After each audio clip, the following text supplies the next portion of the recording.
Good evening, ladies and gentlemen. My name is Michael McCall, and I'm the director of Edward III that you're about to see tonight. For those of you who aren't aware, Edward III has recently been attributed to Shakespeare around about 1997.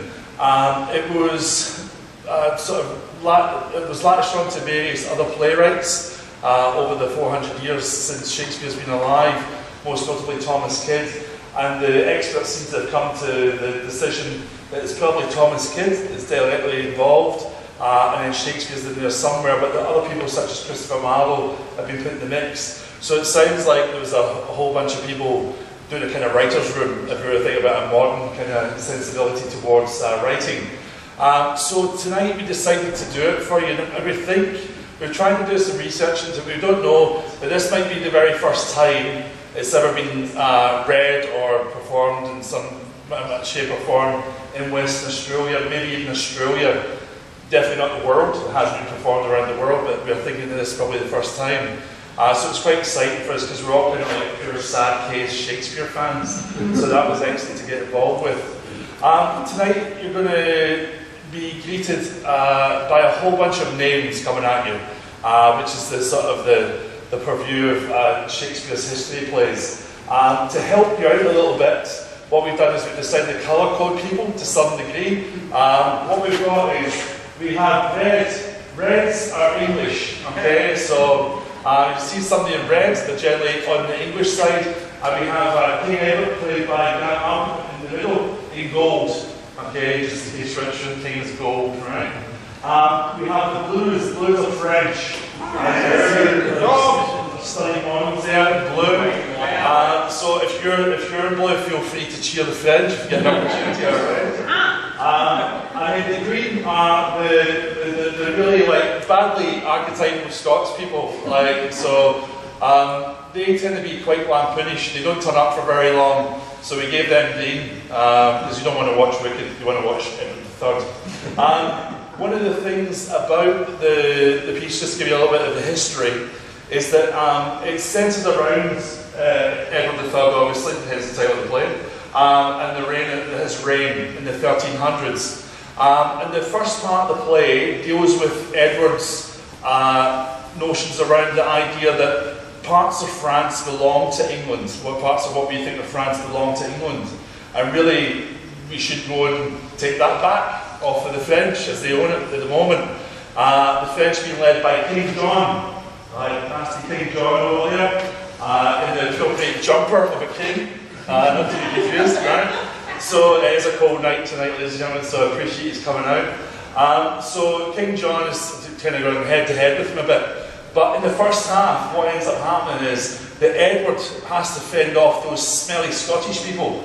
And I apologise to the Scots in the cast for that, and I apologise to myself for being that way. But basically, he has to head off the Scots. In his pursuit of the Scots, he liberates a castle which has a countess, the Countess of Salisbury, and he tries to initiate a little bit of an affair there. So it's quite interesting that even though it's a history play, it really gets into the nuts and bolts of relationships as well, and that's one of the things we were quite excited about as we went through it. It's not just kind of chess pieces get moved around the stage, there's actually like real personal touches there that are very reminiscent of Shakespeare, reminiscent of plays that were to come, such as the Mac Daddy, the Scottish play that should not be named. Things like Henry V were in there, like those big speeches like Crispian, and you can sort of feel Shakespeare in there. You can feel he's kind of messing around maybe with some initial ideas of what he's going to do. The other thing as well is why he can hammer the Scots at this time is it's a couple of years before James I takes over for Queen Elizabeth. At that point, when James I takes over in real life, Shakespeare quickly knocks out the Scottish play just to correct the balance. The Scottish people very bad now, Scottish people much better when you get forward a few years. So there's a real political, it gives you a sense of the politics at play within writing and in the theatre at that time. In the second half of the play, we get straight into kind of the nuts and bolts of the war between England and France. And you're going to experience Prince Edward's journey, Prince Edward being the son of King Edward, and what goes on there in terms of things to do with morality, We even jump in and we meet sort of what we would consider to be refugees coming out of Calais at the time, and it's very reminiscent, I think, right now when you hear it, of the sort of things you're seeing on TV coming out of Ukraine and other sort of moments in time where there's been large surges of refugees. So again, it's Shakespeare not just dealing with the sort of the elites of society, but actually getting down and dirty with ordinary people, and how the decisions that the higher up intelligentsia and royalty and the other people involved in governance in the country, how their decisions impacting those normal people. So it's beautiful the way that's put together. And as far as the end goes, well, we'll just have to find out. Quick bit of housekeeping. Male toilets just around the corner out there. Ladies just upstairs. There's a vending machine there should you need to purchase sugar at some point. There will be an interval about an hour in, and then the second half's about half an hour. Because it's a cold night, it may go faster, who knows. Enjoy. I'll be over in the corner. You'll hear occasional sound effect coming from me. Don't be put off. It's low budget. The idea of this is it's a reading, and it's a chance for you to hear the play more than it is about the production values as such. That's not an excuse, it's just the nature of a moon reading.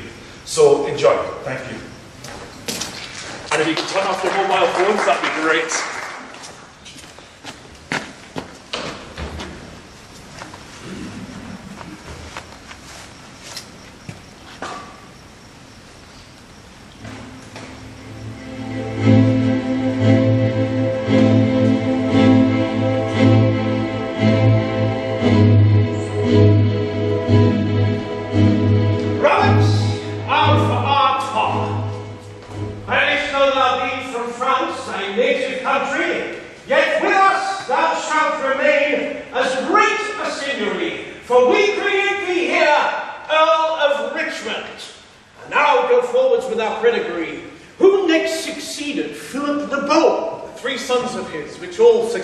Did sit upon their father's regal throne, yet died and left no issue of their loins. But was my mother a sister unto those? Oh, she was, my lord, but only Isabel, who was all the daughters that this Philip had, whom afterward your father took to wife, and from the fragrant garden of her womb your gracious self, the flower of Europe's hope, derived his inheritor to France.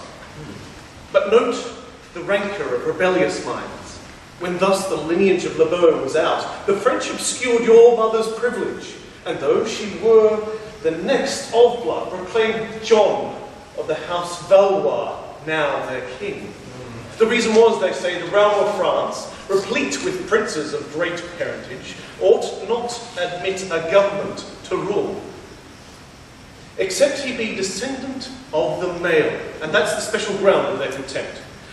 Perhaps it would be thought a heinous thing that I, a Frenchman, should discover this. But heaven I call to record my vows is not hate nor any private wrong, but love unto my country, and the right provokes my tongue that lavish in report. You are the lineal watchman of our peace, and John of Valois indirectly claims. This council, Artois, like to fruitful showers, hath added growth unto my dignity, and by the fiery vigour of thy words, hot courage is engendered in my breast, which will prove fair Isabel's descent, able to yoke their stubborn necks with steel that spurn against my sovereignty in France. A messenger, Lord Aubrey, know from whence? The Duke of Lorraine, having crossed the seas, entreats he may have conference with your highness. Say, Duke of Lorraine, wherefore art thou come? The most renowned Prince King John of France doth greet thee, Edward, and by me commands that for so much as by his liberal gift the Guyane dukedom is entitled to thee. Thou do give early homage for the same, and for that purpose here I summon thee. Prepare to France within these 40 days, that there, according as the custom is, thou mayst be sworn true liegeman to our king, or else thy title in that province dies, and he himself will repossess the place. Dare he command a fealty in me? Tell him he usurps is mine. And where he sets his foot, he ought to kneel. It is not a petty dukedom that I claim, but all the whole dominions of the realm, which, if with grudging he refuse to yield, I'll take away those borrowed plumes of his, and send him naked to the wilderness. Edward, here, in spite of all thy laws, I do pronounce defiance to thy face. Defiance, Frenchman? We rebounded back, even to the bottom of thy master's throat. And be it spoken with reverence of the king, my gracious father, and these other lords, I hold thy message but as scurrilous, and him that sent thee, like a lazy drone, crept up by stealth unto the eagle's nest, from whence will shake him with so rough a storm as others shall be warned by his harm. Bid him leave the lion's case he wears. Let least meeting with the lion in the field, he chances to tear him piecemeal for his pride. The soundest counsel I can give his grace is to surrender ere be constrained. A voluntary mischief hath less scorn than when reproach with violence is born. Degenerate traitor, wipe us to the death, where thou fasted in thy infancy. There is our heart in this conspiracy. Lorraine! Behold the sharpness of this steel. Fervent desire that sits against my heart is far more thorny pricking than this blade. Until my colours be displayed in France, this is my final answer. So be gone. Not that of any English brave afflicts me so as does this poisoned view that is most false should most of all be true.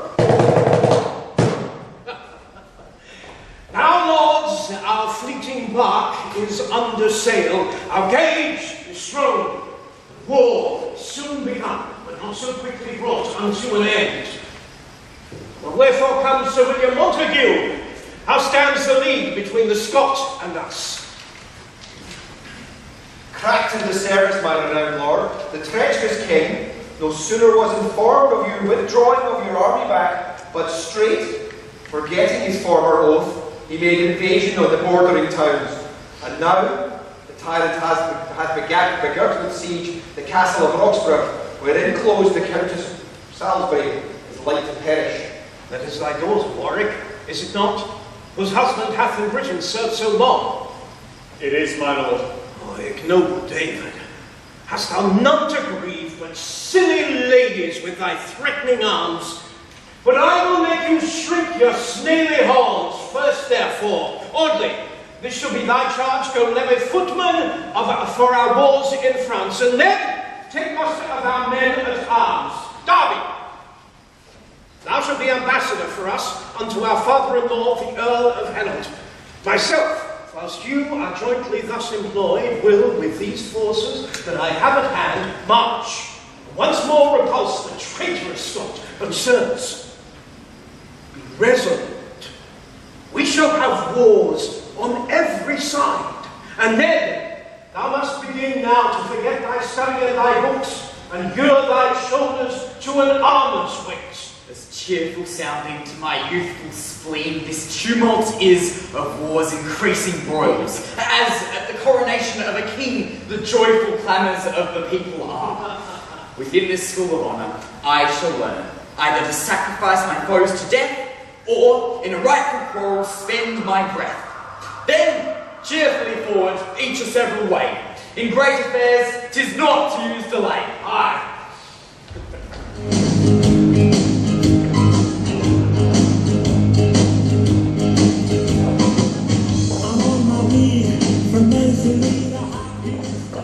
Alas, how much in vain my poor eyes gaze for succour that my sovereign should send. Oh, cousin Montague, I fear thou wants the lively spirit, sharply to solicit with vehement suit the king in my behalf. Thou dost not tell him what a grief it is to be the scornful captive of a Scot, either to be wooed with broad, untuned oaths, or forced by rough insulting barbarism. Thou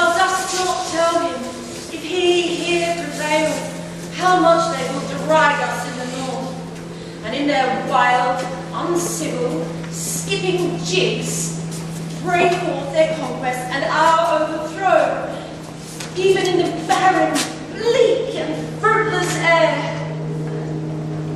I must withdraw. The everlasting foe comes to the wall. I'll closely step aside and list their babble, blunt and full of pride. My Lord of Pride, to our brother of France, commend us as a man in Christendom we most reverent and entirely love. Touching your message, return and say that we of England will not enter parley, nor make fair weather or take juice, but burn their neighbour town, so persist. Farewell! Tell him that you leave us here for this castle side. You came from us, even that we had yielded to our hands. I take my leave, and fairly will return your acceptable greeting to my king. Now, Douglas, to a former task again, for the division of this circus spoil. My liege, I crave the lady and no more. Nay, soft ye, sir. For first I must make my choice, and I first do bespeak her for myself. Why then, my liege, let me enjoy her jewels. Ha! Those of her own, still liable to her, and who inherits her, hath those with all. My liege, as we were pricking in the hills to fetching booty, marching hitherward, we might descry a mighty host of men, the sun reflecting on their armour, showed a field of flame, a wood of picks, advanced. We think the hand speedily. An easy march within 4 hours will bring the hindmost rank unto this place, my liege. This watch is the King of England! Journeyman, sir, my joining black! Means that to fight, Douglas? We are too weak! I know it well, my liege, and therefore fly. My lords of Scotland, will you stay and drink? She mocks at us, Douglas. I cannot endure it. Say, good my lord, which is he must have the lady, and which her jewels? I am sure my lords ye will not hence, till you have shared the spoils. She heard the messenger, and heard our talk, and now that comfort makes her scorn at us. Ah, my good lord, we are all surprised. Off to the French ambassador, my liege, and tell him that you dare not ride to York. Excuse it that your bonny horse is lame. Ah, she heard that too! Intolerable grief.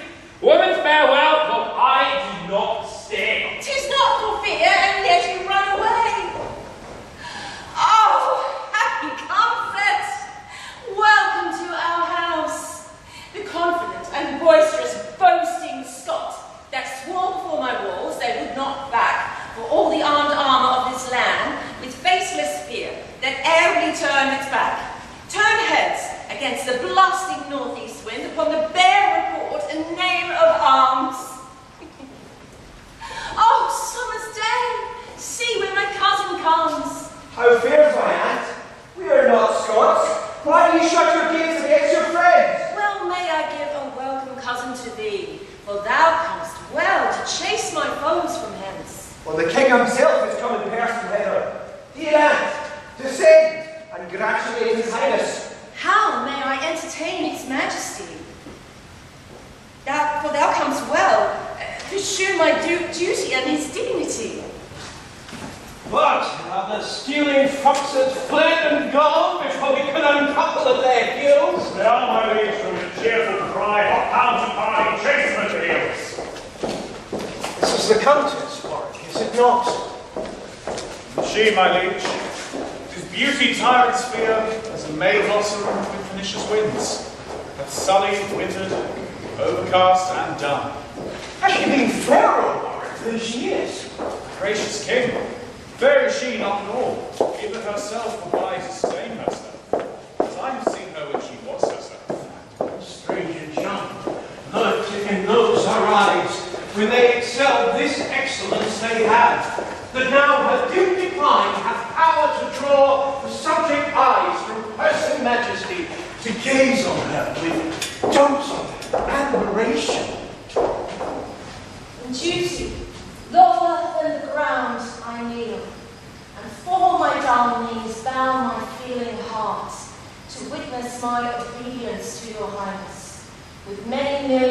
subjects next, for this your royal presence, whose approach hath driven war and danger from my gates. Lady, stand up. I come to bring thee peace, however thereby I have purchased war. No war to you, my liege. The Scots are gone, and gallop home towards Scotland with their hate. This yielding hate I pine in shameful love. Here come! We'll pursue the Scots! Far away! A little while, my gracious sovereign, stay, and let the power of mighty king honour our roof. My husband in the wars, when he shall hear it, will triumph for joy. Then, dear my liege, now needed not thy state, being at the wall, enter our holy gate. Oh, pardon me, Countess, I will come no near. I dream tonight of treason, and I fear. Far from this place let ugly treason lie. No farther off than her conspiring eye, which shoots infected poison in my heart, beyond repulsive wit or cure of art. Now in the sun alone it doth not lie, with light to take light from an mortal eye. For here, 2 day stars that mine eyes would see, more than the sun steals mine own light from me. Contemplative desire to be in contemplation that may master thee. Warwick, Artois, to horse and let's away! What might I speak to make my sovereign stay? What needs a tongue to such a speaking lie that more persuades than winning oratory? Let not thy presence, like the April sun, flatter our earth and suddenly be done. More happy do not make our outward wall than thou wilt grace our inner house wall. Our house, my liege, is like a pouty swain, whose habit rude and manners blunt and plain, presaged naught, yet inly beautified. These ragged walls no testimony are what is within, but like a cloak doth hide from winter's waste the undergarnished pride. More gracious than my terms can let thee be, entreat thyself to stay a while with me. As wise as fair, what fond fit can be heard when wisdom keeps the gate as beauty's guard?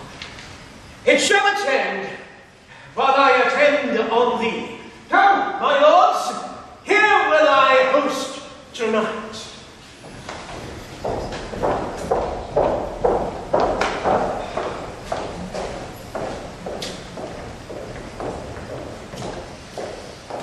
I might perceive his eye in her eye lost, his ear to drink her sweet tongue's utterance. The changing passion, like inconstant clouds that wrap upon the carriage of the winds, increased and died in his disturbed cheeks.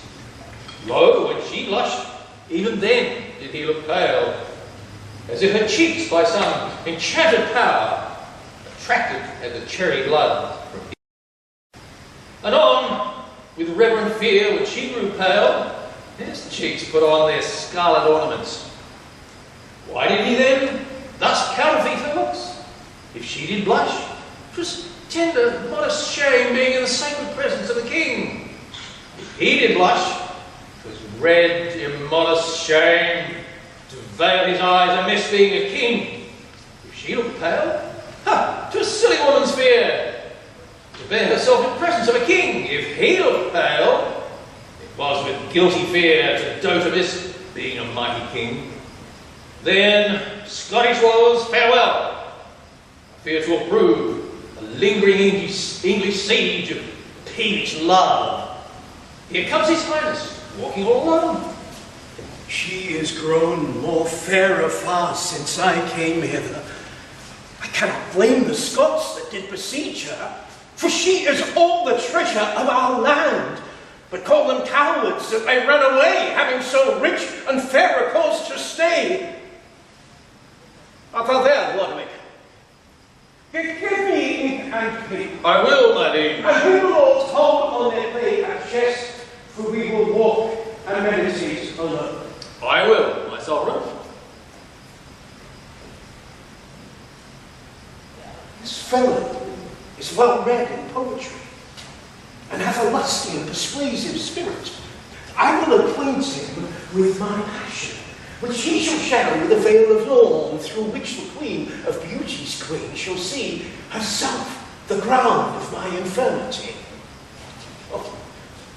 Hast thou pen, ink, and paper ready, Lodowick? Ready, my liege? Then in the summer arbour sit by me. Make it our council house or cabinet, since green our thoughts, green be the conventicle, where we will ease us by disturbing them. Now, Lodowick, invocate some golden muse to bring thee hither an enchanted pen, that may for sighs set down true sighs indeed.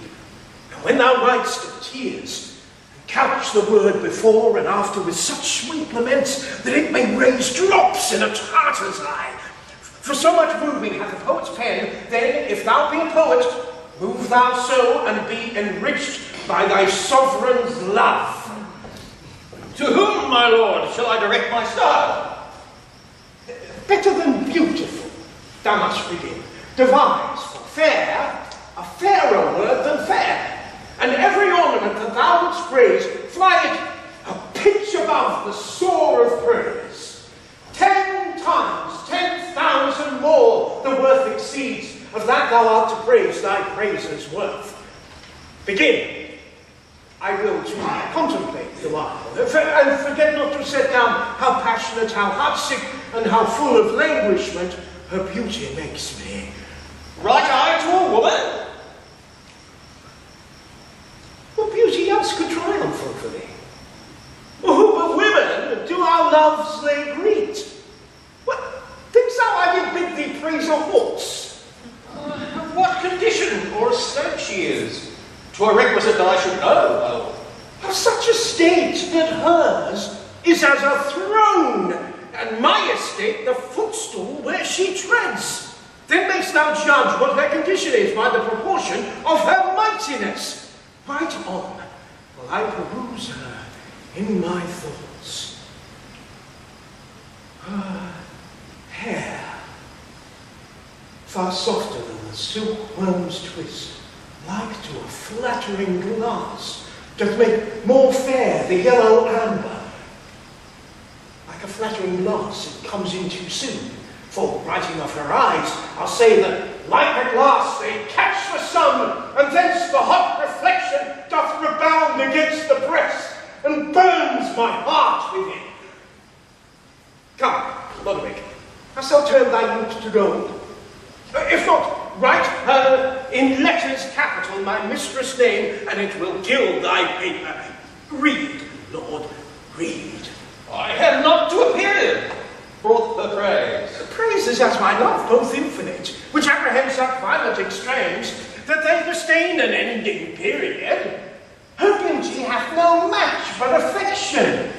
Hers more than most, mine most and more than more. Hers more to praise than tell the sea by drops, nay, more than drop the massy earth by sands, and sand by sand. Print them in memory. Then wherefore talk'st thou of a period to that which craves unended admiration? Oh! Read. Let us hear. More fair and chaste than is the queen of shades. That line hath two faults, gross and palpable.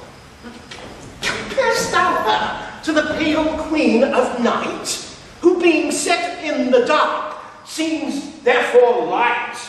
What is she? When the sun lifts up his head, but like a fading taper, dim and dead.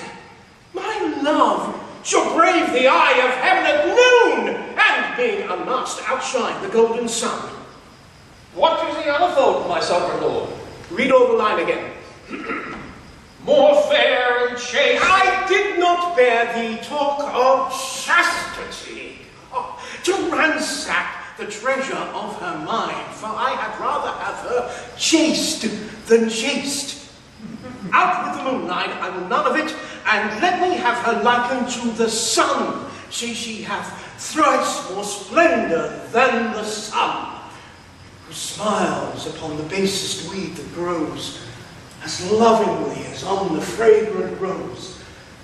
Let's see what follows the same moonlight line. chaste than is the Queen of Shades, more bold in Constance. In Constance? Than who? Than Judith was. A monstrous line. Put her the next a sword, and I shall woo her to cut off my head. Blot! Blot, good Lodovick. Let's hear the next. There's all that yet is done. What? Oh, I thank thee then. Thou hast done little ill, but what is done is passing. Passing ill. Love cannot sound well, but in lovers' tongues. Give me thy pen and paper, I will write. Soft, here comes the treasurer of my spirit. Lodovick! Thou knowest not how to draw a battle. These wings, these flankers, and these squadrons argue in the effective discipline. Thou shouldst have placed this here and this other there. Pardon my boldness. My thrice gracious lords, let my intrusion here be called my duty, that comes to see my sovereign how he fares.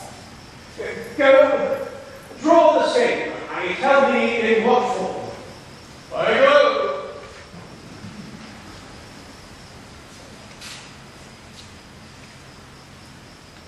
Oh, chest!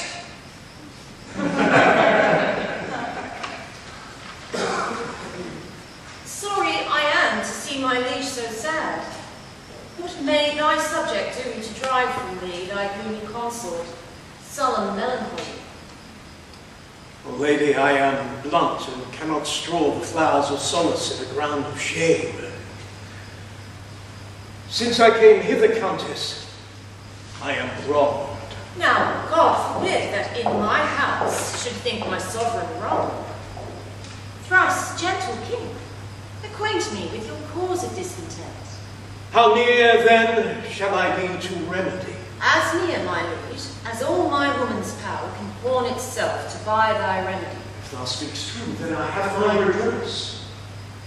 Engage thy power to redeem my voice, and I am joyful, Countess. Thus say I. I will, my liege. Pardon.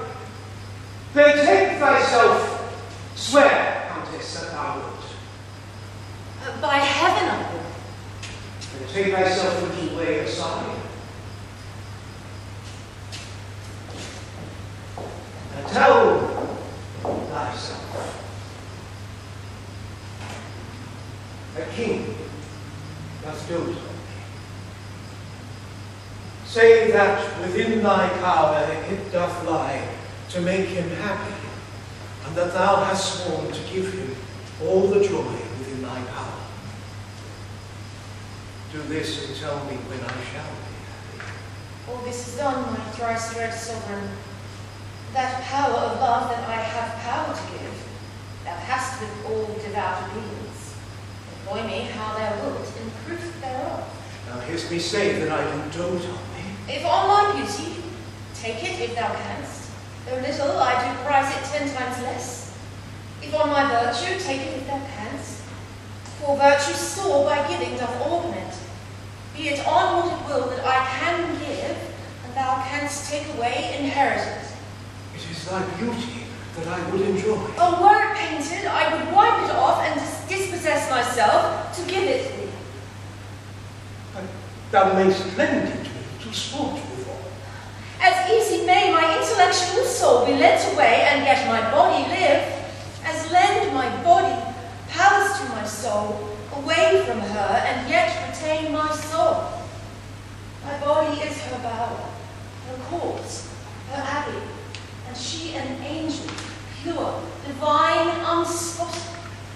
If I should leave her house, my lord, to thee, I'd kill my poor soul, and my poor soul me. Didst thou not swear to give me what I would? I did, my liege, so what you would I could. I wish no more of thee than what thou mayst give. No beggar, I do not. But I rather buy. That is, thy love. And for that love of thine, in rich exchange, I tender to thee mine. But that your lips were sacred, my lord, you would profane the holy name of love. That love you offer me you cannot give, for Caesar owes that tribute to his queen. That love you beg of of me I cannot give, for Sarah owes that duty to her lord. He that doth clip or counterfeit your stamp shall die, my lord. And will your sacred self commit high treason against the King of heaven, to stamp his image in forbidden metal, forgetting your allegiance and your oath? In violating marriage sacred law, you break a greater honour than yourself. To be a king is of a younger house than to be married. Your progenitor, sole reigning Adam on the universe, by God was honoured for a married man, but not by him anointed for a king. It is a penalty to break your statutes, though not enacted with your highness hand. How much more to infringe the holy act made by the mouth of God, sealed with his hand? I know my sovereign in my husband's love, who now doth loyal service in his wars, doth but so try the wife of Solomon, whether she will hear a wanton's tale or no. As being therein guilty by my stay, from that, not from thy liege, atone her.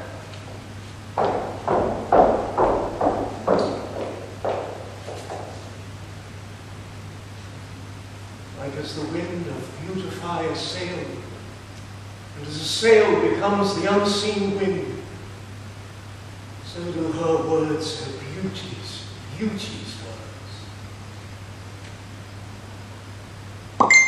Oh, that she were, as is the air to me.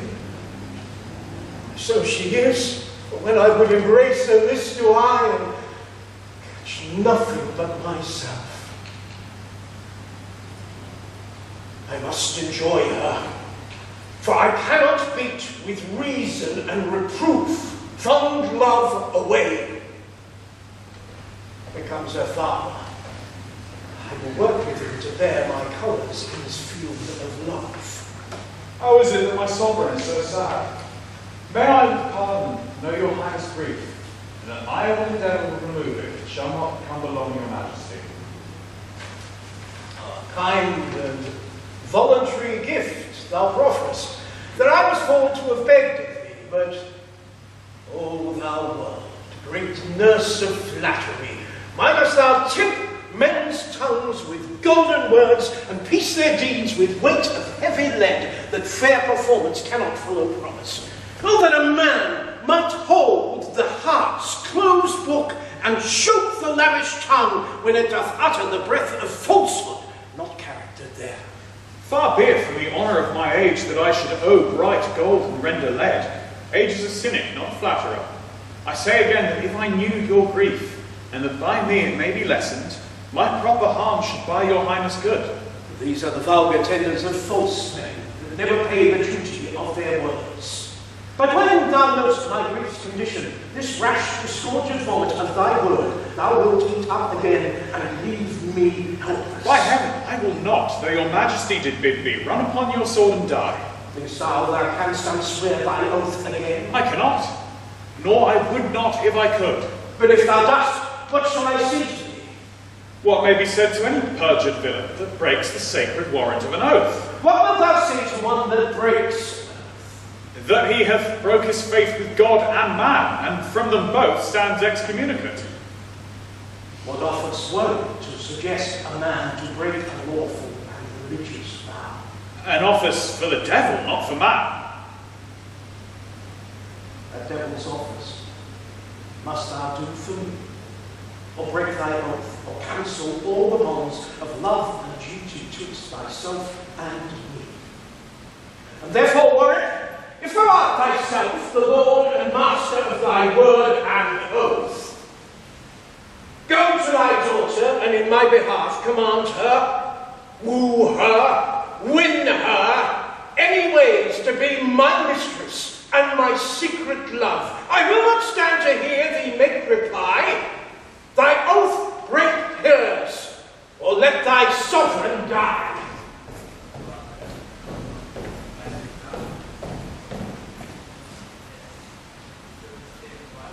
Doting king. Oh, detestable office. Well may I tempt myself to wrong myself. when he had sworn me by the name of God to break a vow made by the name of God? What, if I swear by this right hand of mine to cut this right hand off? A better way to worship, profane the idol than confound it. And neither will I do. I'll keep mine oath. And to my daughter make a recantation of all the virtue I have preached to her. I'll say she must forget her husband Salisbury, if she remember to embrace the king. I'll say an oath may easily be broken, but not so easily pardoned being broken. I'll say it is true charity to love, but not true love to be so charitable. I'll say his greatness may bear out shame, but not his kingdom can buy out sin. I'll say it is my duty to persuade, but not her honesty to give consent. My lord and father, I have sought for you. My mother and the peers importune you to keep in presence of his majesty, and do your best to make his highness merry. Neither my daughter nor my dear friend's wife.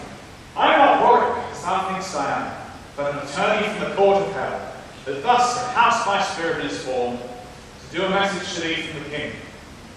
The mighty King of England, dotes on thee.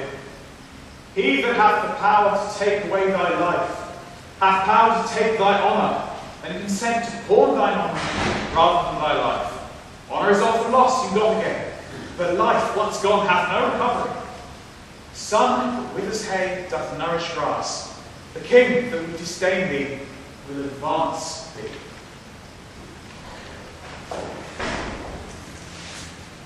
Besides, it's no harm to do the thing which without shame could not be left undone. Thus have I, in his majesty's behalf, parried sin in virtuous sentences and dwell upon thy answering suit. Unnatural besiege. One me unhappy, to have escaped the danger of my foes, and to be 10 times worse injured by friends.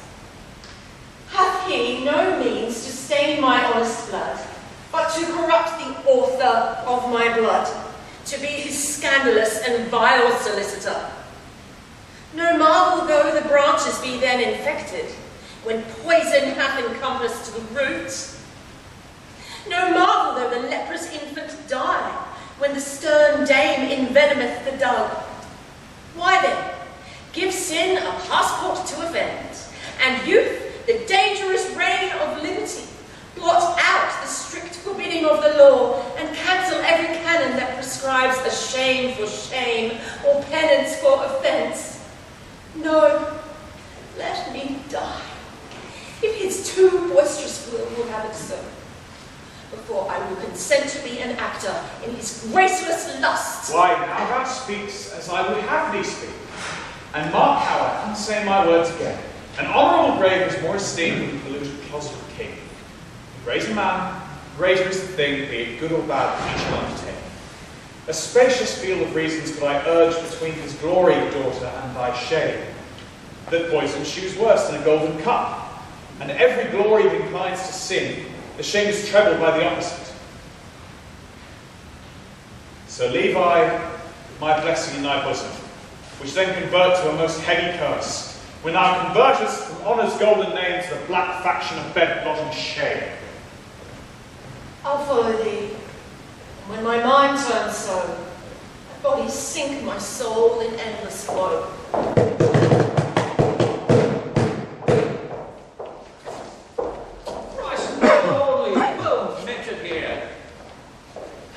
Sovereign and his peers. It is a full fortnight since I saw his highness. What time he sent me forth to muster men, which I have accordingly done, and bring them hither in fair array before his majesty. What news, my lord Derby, from the emperor? As good as we desire, the German emperor hath yielded to his highness friendly aid, and makes our king lieutenant general in all his lands and large dominions. Therefore, for the spacious bounds of France. What doth his highness leap to hear this news? I have not yet found time to open them. The king, Edward, is in his closet, malcontent. For what? I know not. But he gave in charge till after dinner none should interrupt him. The Countess Salisbury and her father, Warwick, Artois, and all look underneath the brows. Undoubtedly, then, something is amiss. The trumpet sound. The king is now abroad. Here comes His Highness. Before my sovereign, all my sovereign's wish. Father, thou wert of which to make it so. The emperor greeteth you, Would it were the countess? and hath accorded to your highness sweet. Thou liest, she hath not. Would she have? All love and duty to the king. Well, all but one is none. What news with you? I, my liege, levied those horse and foot according to your charge and brought them hither. Then let those foot trudge hence upon those horse, according to our discharge, and be gone. Darby, I'll look upon the countess mine anon. The countess, my liege? I mean, leave me alone. But it is mine. Let's leave him to his humour. As from the hearts of Boundland speaks the tongue, countess for emperor. And indeed, why not?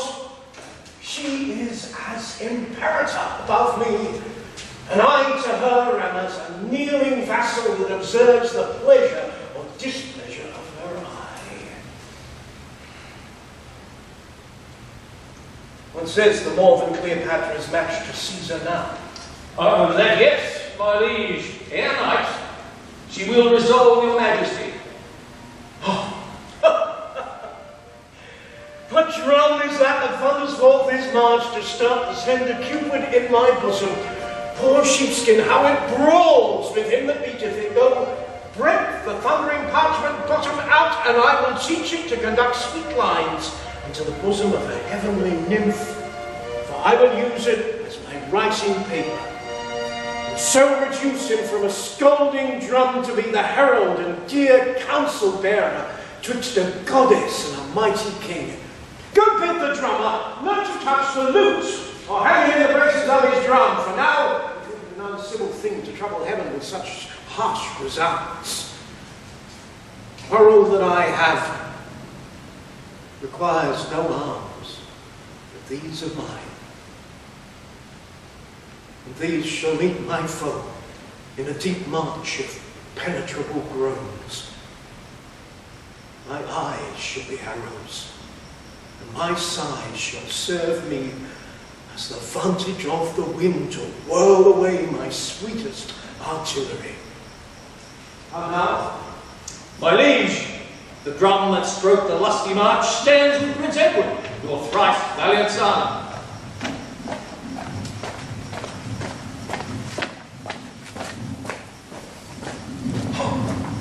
I see the boy. Oh, how his mother's face, modelled in his, corrects my straight desire, and rates my heart, and chides my thievish eye, who, being rich enough in seeing her, yet seeks elsewhere. Oh, that base of theft is that which cannot cloak itself from poverty. Now, boy, what news? I have assembled, my dear lord and father, the choicest buds of all our English blood for our affairs in France. And here we come to take direction from your majesty. So I do see in him delineate his mother's visage, those his eyes are hers, who looking wisely on me made me blush. For lust is fire, and men like lanterns show like lust within themselves, even through themselves. And shall the large limit of fair Britain by me be overthrown, and shall I not master this little mansion of myself? Oh, give me an armour of eternal steel. I go to conquer kings. Come on, forward, advance, let's with our colours sweep the air of France. My liege, the countess, with a smiling cheer, desires access unto your majesty. Why, there it goes again. That very smile of hers hath ransomed captive France, and set the king, the dauphin, and the peers at liberty. Go you leave me, then, and revel with thy friends. Go fetch the countess hither in thy hand, and let her cheat away these winter clouds. For she gives beauty both to heaven and to earth.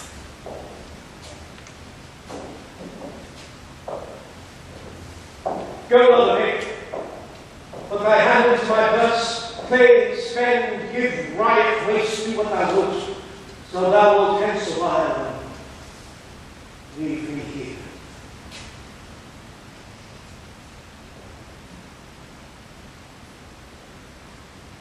Now, my soul's playfellow, wilt thou come to speak the more than heavenly word of yea to my objection in thy beauteous love? My father, on his blessing, hath commended. That thou shalt yield to me. I, dear my liege, your due. That, my dearest love, can be no less than right for right, and tender love for love. Then wrong for wrong, and endless hate for hate. But, sith I see your majesty so bent, that my unwillingness, my husband's love, your high estate, nor no respect respected can be my help, but that your mightiness will overbear, and all these dear regards, I bind my discontent to my content, and what I would not, I'll compel I will, provided that yourself remove those lets that stand between your highness' love and mine. Well, then, fair countess, and by heaven I will. It is their lives that stand between our love that I would have choked up my sovereign. Whose lives, my lady? My thrice loving liege, your queen, and Salisbury my wedded husband, who living have that title in our love that we cannot bestow but by their death. Your position is beyond our law. So is your desire. If the law can hinder you to execute the one, let it forbid you to attempt the other. I cannot think you love me as you say, unless you do make good what you have sworn. No more. Thy husband and the queen shall die. Thy beauty makes them guilty of their death, gives in evidence that they shall die, upon which verdict I, their judge, condemn. Says my fair love, is she resolute? Resolute to be dissolute, and therefore this: keep but thy word, great king, and I am thine. Stand thou where thou dost. I'll part a little from thee, and see her who will yield me to my hands. Here by my side doth hang my wedding knives. Take thou the one, and with it kill thy king, and learn by me to find thy queen where she lies. And with this other I'll dispatch my love, which now lies fast asleep within my heart. Then I'll consent to love. Stir not, lascivious king, to hinder me. My resolution is more nimble far than thy prevention can be in my rescue. And if thou stir, I strike. Therefore stand still, and hear the choice that I will put thee to. I swear to leave thy most unholy suit, and never henceforth to solicit me, or else, by heaven, this sharp-pointed knife shall stain the earth with that which thou wouldst stain. My poor chaste blood. Swear, Edward, swear, or I will strike and die before thee here. Even by the power, I swear that gives me now the power to be ashamed of myself. I never mean to part my lips again in any word that tends to such as. Arise, true English lady, whom our isle may better boast of than ever Roman might have heard, whose ransacked treasury hath tasked the vain endeavour of so many pens. Arise, and be my thought, thy honour's fame, which after ages shall enrich thee. I am awakened from this idle dream.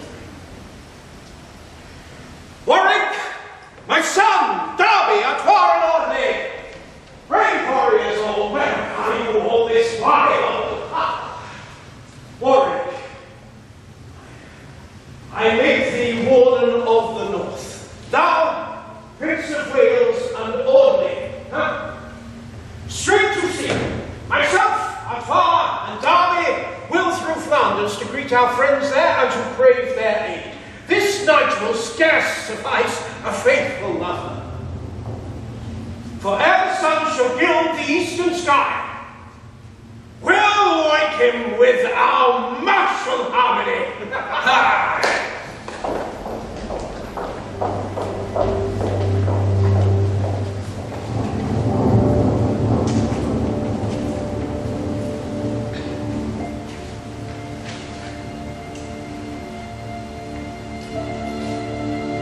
Here,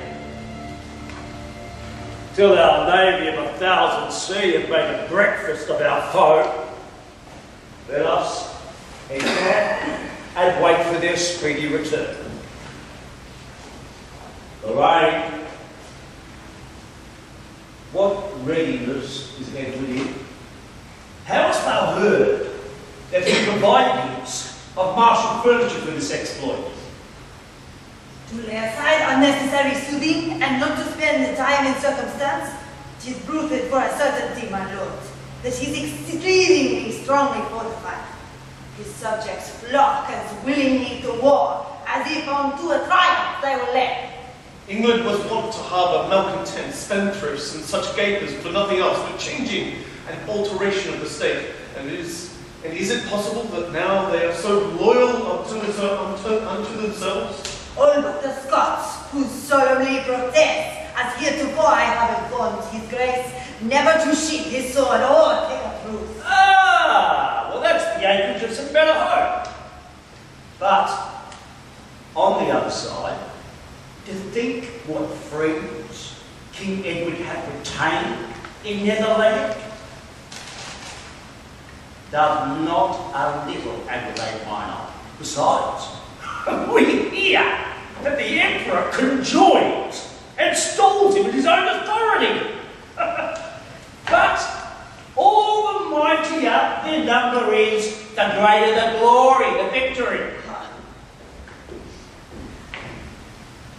News of the coast as I have described, my lord, as I was by my watchful charge, the proud ardour of King Edward's ship, which at first far off from bloody Kent seemed as a grove of withered pines, roaring near, their glorious bright aspect, their streaming ensigns wrought of coloured silk like a meadow full of sundry flowers, adorned the naked bosom of the earth, majestical the order of their course, figuring the horned circle of the moon, and on top the galley of their admiral, and likewise all the handmaids of his train, the arms of England and of France unite, accorded equally by Harold's art, thus tightly carried with the merry gale they plough the ocean hitherward made.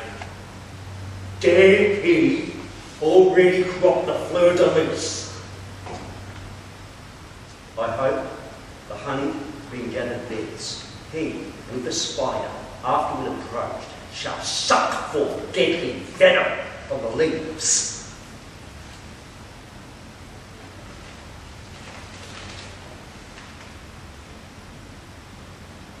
But where's our navy?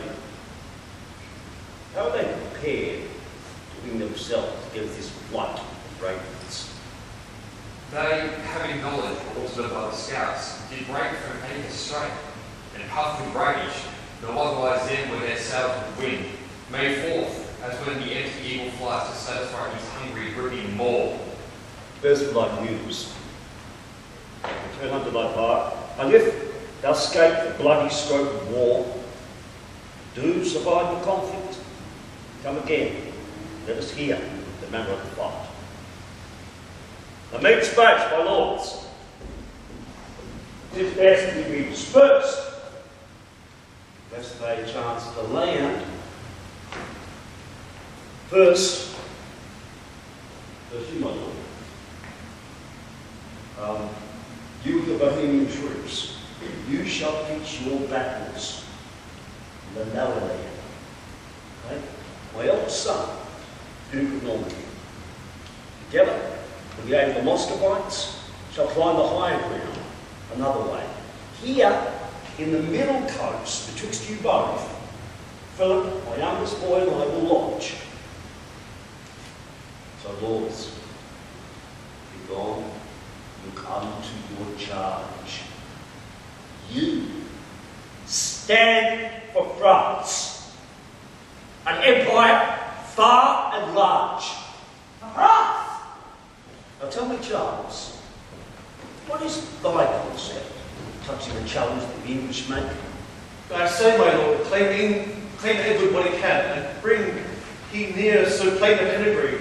'Tis you are in possession of the crown, and that's the surest point of all the law. But were it not, yet he should prevail, I'll make a conduit of my dearest blood, or chase those straggling upstarts permanently. Well said, young Philip. Call for bread and wine, that we may cheer our stomachs at repast and look our foes more sternly in the face. Eh? Now, begun that heavy day at sea. Fight, Frenchmen, fight! Be like a field of bears that defend their young ones in the caves. Stir, angry nemesis, the happy realm, that with the sulphur battles of your rage, the English fleet may be dispersed, sunk. Oh, Father, how this echoing cannon shot, like sweet harmony, digests my needs. Now, my boy, thou hearest what thundering terror is, thou buckle for a kingdom's sovereignty. The earth, with a giddy trembling when it shakes, or with the exaltations of the air, break into lightning flash. Affrights not northern kings, when they dispose to shrew the ranger of their high-swollen hearts.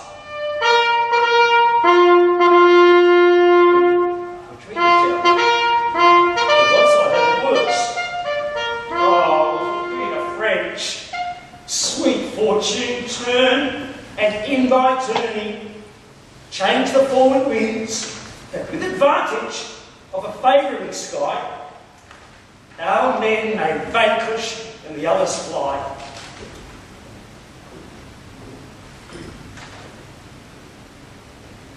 My heart is gives. Say, mirror of pale death, to whom belongs the honour of the day? Relate, I pray thee, if thy breath will serve, the sad discourse of this discomfiture. I will, my lord.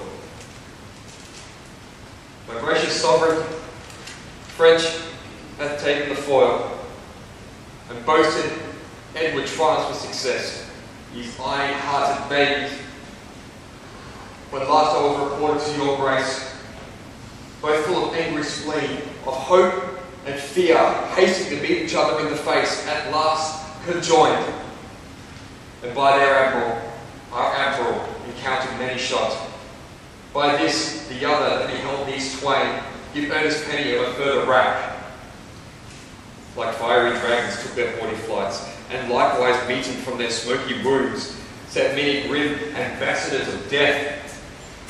Then gan their day to turn to gloomy night, and darkness did as well enclose the quick, and those who were but newly reft of life. No leisure served but friends to bid farewell, and if it had, the hideous noise was such as to each other seemed deaf and dumb.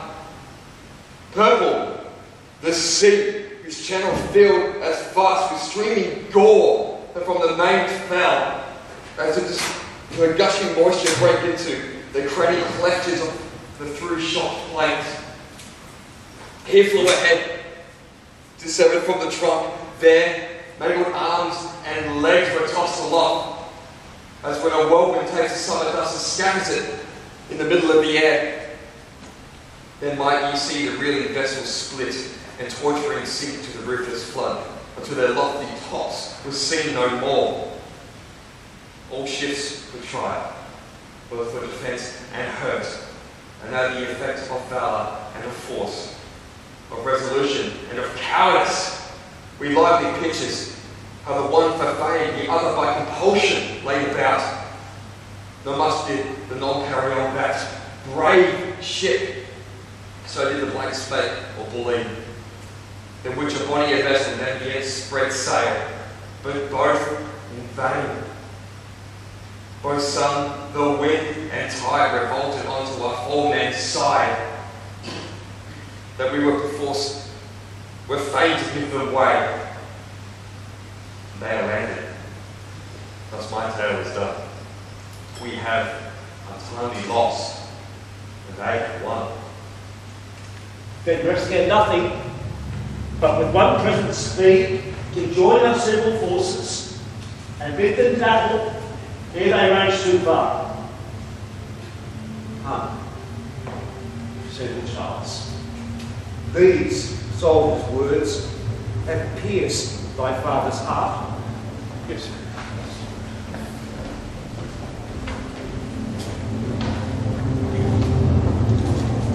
Well met, my masters. How now? What's the news? And wherefore are ye laden thus with stuff? And what is quarter day that you removed and carried bags and baggage too? Quarter day, aye, and quartering day, I fear. Have you not heard the news that flies abroad? What news? How the French army is destroyed at sea, and that the English army is arrived. What then? What then, quoth you? Why is it not time to fly, when envy and destruction is so nigh? Content thee, man. They are far enough from hence, and will be met, I warrant ye, to their cost, before they break so far into the realm.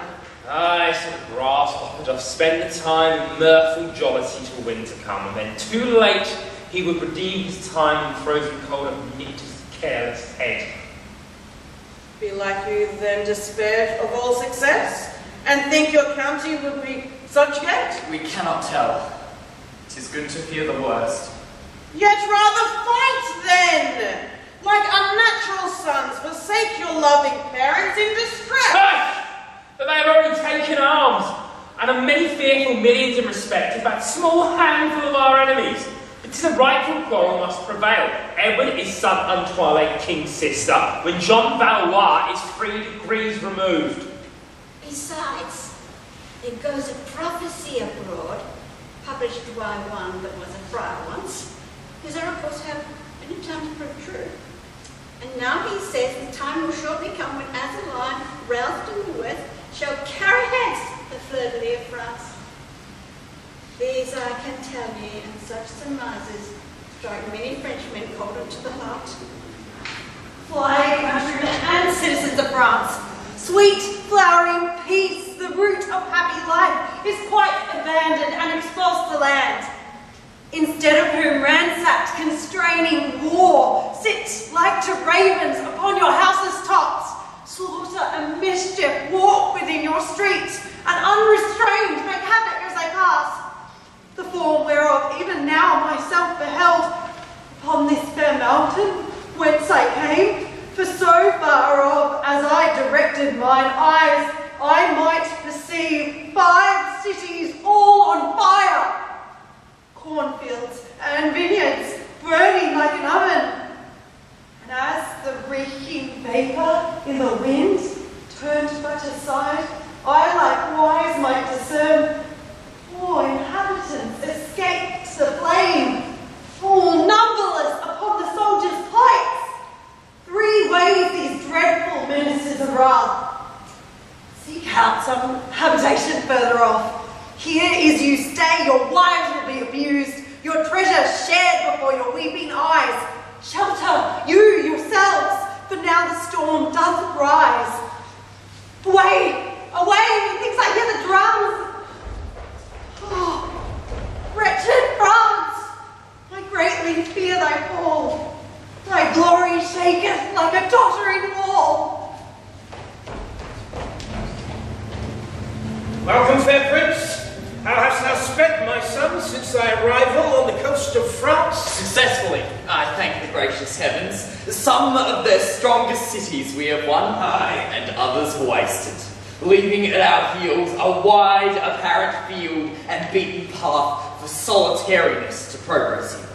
Yet those that would submit we kindly pardoned, but who in scorn refused our proffered peace, endured the penalty of sharp revenge.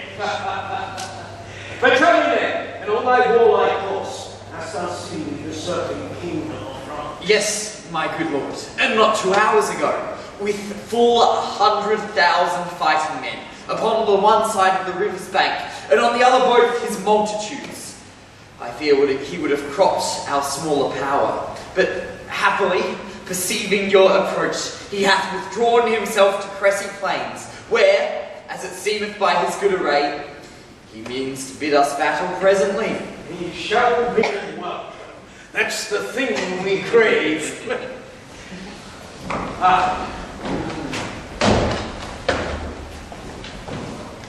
Edward, know that John, the true King of France, upbraided thee with thy arrogant intrusion. First, I condemn thee in so much thou hast infringed thy faith, broke liege, solemn covenant made with me. I hold thee for a false, pernicious wretch. And last of all, although I scorn to cope with one so much inferior to myself, yet, in respect that thy thirst is all for gold, and labour to be feared rather than loved, to satisfy thy love, their lust in either heart. Here I come. With me I have brought exceeding store, treasure, pearl, coin. Leave, therefore, now to persecute the weak. And armed, enter in conflict with the armed, let it be seen, amongst other petty thefts, that thou canst not win this pillage manfully. Know that thy wolfish barking cannot slyly to insinuate with the world as who should say, I were but timorous, or coldly negligent did I need a spur. Bethink thyself how slack I was at sea. How since my landing I have won no towns, entered no further but upon the coast, and there have ever since securely slept.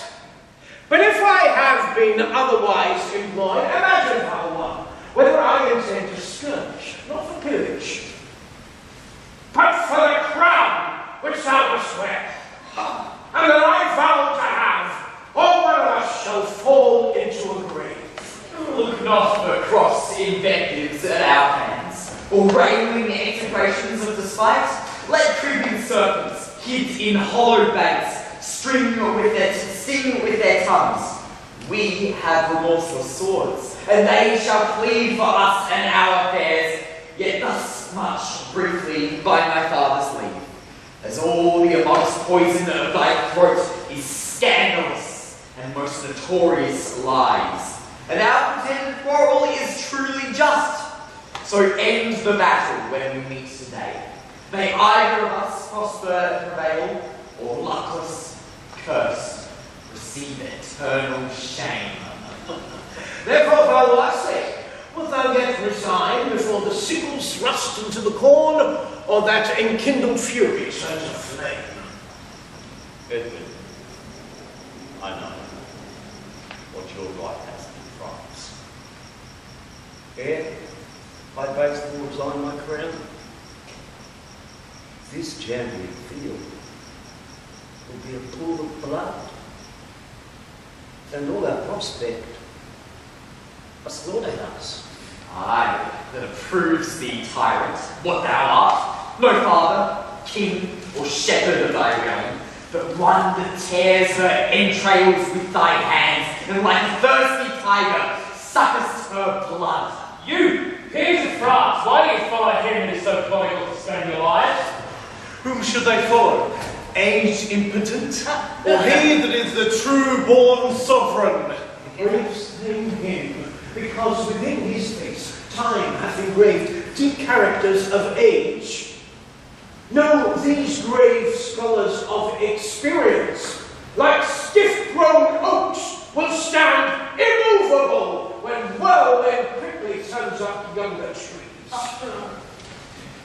Was ever of thy father's house king but thyself for this present time? Edward's great lineage by his mother's side, 500 years have had the sceptre up. Judge then, conspirators, by this descent, which is a true sovereign, this or that? Father, read your battles, prate no more. His English fame would spend the time in words.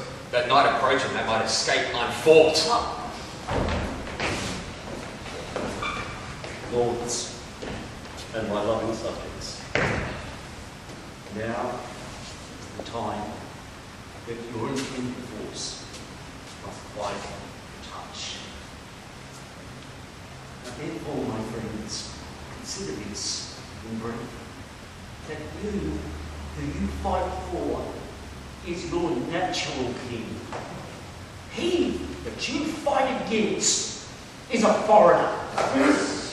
He that you fight for rules in clemency. He against whom you fight, he prevail.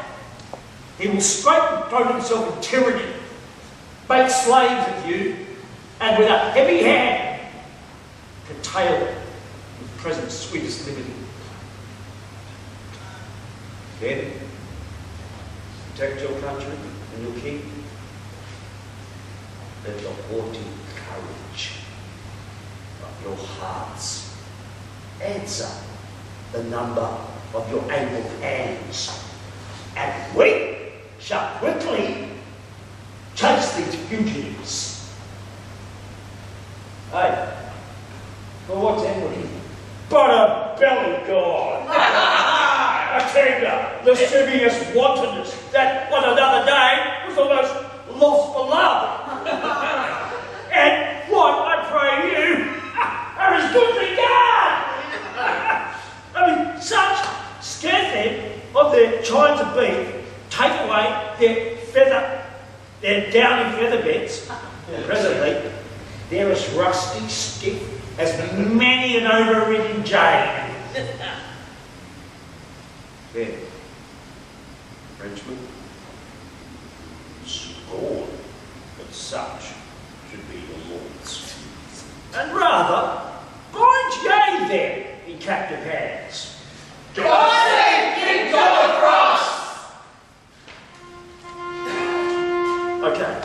Now, on this plain of Crescent, spread yourselves.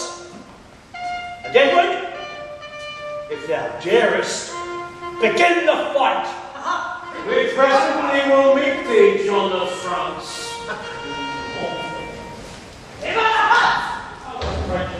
And English lords, let us resolve this day either to clear us of that scandalous crime or be exhumed in our innocence. And then, because this battle is the first that e'er you fought in Bishop Field, an ancient custom is of martials. To dot thee with the tip of chivalry and solemn manner, we will give thee arms. Come herefore, hounds, all labouring forth from the hand of the Prince my son, Edward Plantagenet. In the name of God, as with this armour I impale thy breast, so be thy noble, unrelenting heart, walled in with flint and matchless fortitude, that never base affections enter there. Fight, and be valiant! Conquer where thou comest! Now, fellow lords, and do him honour! Fight, and be valiant! Conquer where thou comest! Now will say naught but knighthood, which deferred, we live till thou hast won it in the field. My gracious father, and ye forward peers, this honour you have done me animates and cheers my dream, yet scarce appearing strength with comfortable good presaging signs No otherwise than did Jacob's old words when as he breathed his blessing on his sons. Benumb my joints, wax feeble both mine arms, wither my heart, that, like a sapless tree, I may remain the map of infamy. Then thus, as serious battles shall be arranged, the leading of the fallen, Ned, is thine. To dignify whose lusty spirit the more, we temper it with Audley's gravity. For the main battles I will guide myself. Let us to horse, and God grant us that day!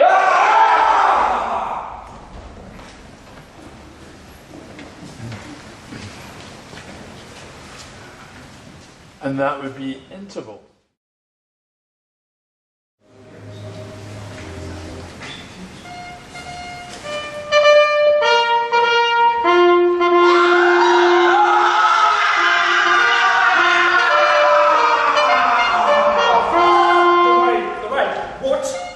Sayest thou me? I meant to fly. Our number's far greater than our foes.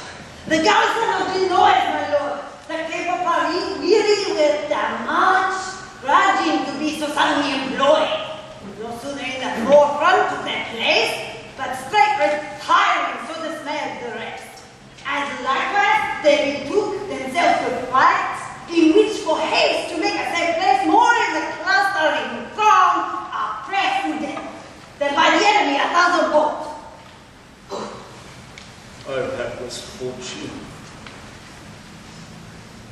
There does a saying, when you counsel some of them to stay. Away! Lord Albert, whilst our son is in the chase, withdraw our powers unto this little hill, and here a season let us breathe our spirit. I will, my lord. Just dooming heaven, whose secret providence to our gross judgment is inscrutable, how are we bound to praise thy wondrous works, that hath this day given way unto the right, and made the wicked stumble at themselves. Rescue, King Edward! Rescue for thy son! Rescue? What? Is he prisoner or by violence held beside his horse? Neither, my lord, but narrowly beset with turning Frenchmen whom he did pursue, and 'tis impossible he should escape, except your highness presently descend. We gave him arms today, and he is labouring for a knighthood man. The prince, my lord, the prince. Oh, struck on him. He's close, encompassed, with a world of odds. Then will he win a world of honour too. If he by valour can redeem him thence, if not, what remedy? We have more sons than one to comfort our declining age. Renowned Edward, give me leave, I pray, to lead my soldiers where I may relieve your grace's son in danger to be slain. The snares of French like Emmet on a bank muster around him, whilst he, lion-like, entangled with the net of their assaults, frantically rends and bites for woven toil, but all in vain, he cannot free himself. Only content. I will not have a man on pain of death sent forth to succour him. This is the day ordained by destiny to season his courage with those grievous thoughts that if he breaketh out, next to his years on earth will make him savour still of this exploit. Ah, but he shall not live to see those days. And then his epitaph is lasting praise. Yet, my good lord, 'tis too much wilfulness to let his blood be spilt that might be saved. Exclaim no more. For none of you can tell whether a borrowed aid will serve or no. Perhaps he is already slain. Ought he? Let Edward be delivered by our hands, and still in danger, he'll expect the like. But if himself redeemed from thence, he will have vanquished cheerful death and fear, and ever after dread their force no more. Cruel father, farewell then, Edward. Farewell, sweet prince, the hope of chivalry. Oh, would my life might ransom him from my death! So, methinks I hear the dismal charge of trumpets' loud retreat. Over the not slain, I hope, that went with him. Some will return with tidings, good or bad.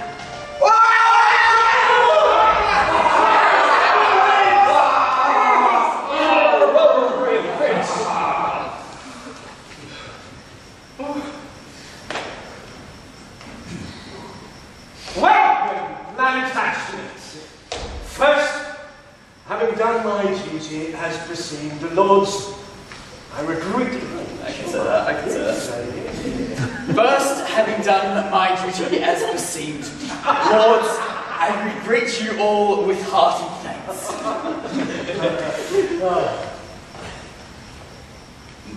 Here, with humble duty, I present this sacrifice, this first fruits of my sword, cropped and cut down even at the gate of death, the King of Bohemia, father, whom I slew, whose thousands had entrenched me round about, and lay as thick upon my battered crest as on an anvil with their ponderous blades. Yet marble courage still did underprop, and when my weary arms, which often blows like the continual labouring woodman's axe that is enjoined to fell a load of oaks, begun to falter, straight I would record my gifts you gave me, and my zealous vow. And then new courage made me fresh again, that in despite I carved my passage forth, and put in the multitude to speedy flight. Lo, thus hath Edward's hand filled your request, and done, I hope, the duty of a knight. Aye, well thou hast deserved a knighthood, Ned, and therefore, with thy sword, yet reeking warm with blood of those that fought to be thy bane, arise, Prince Edward, trusty knight at arms, this day hath confounded me with joy, and found myself to fit the air for a king. Here is a note, my gracious lord, of those that in this conflict of our foes were slain. 11 princes of esteem, 80 barons, 120 knights, and 30,000 common soldiers. And of our men, 1,000. Oh, God be praised! Now, son of France, I hope thou knowest, King Edward for no wantonness, no lovesick cockney, nor his soldiers James. But which way is the fearful king escaped? Towards Poitiers, noble father, and his sons. Then thou and all me shall pursue them still. My lambs, myself, and thou will to Calais straight, and there be heard that Haven town with siege.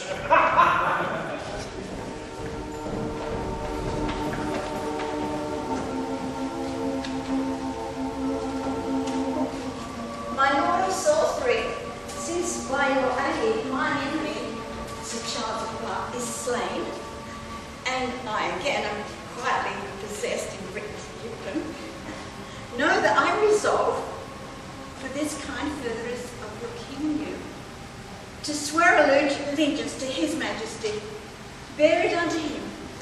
Oh, and sign them on receive this ring. Bear it unto him, and withal mine oath, never to be but Edward's friend. I take it, my father. Thus, I hope ere long, the whole dominions of the realm of France will be surrendered to his conquering land. Now, if I knew but safely how to pass, I would at Calais gladly meet his grace. Whether I am by letter certified that he intends to have his host removed, it shall be so this policy would serve. Ho! Who's within? Bring Villiers to me! Villiers, thou knowest thou art my prisoner, and that I might for ransom, if I would, require of thee 100,000 francs, or else retain and keep thee captive still. But so it is, that for a smaller charge, thou mayst be quit, and if thou wilt thyself,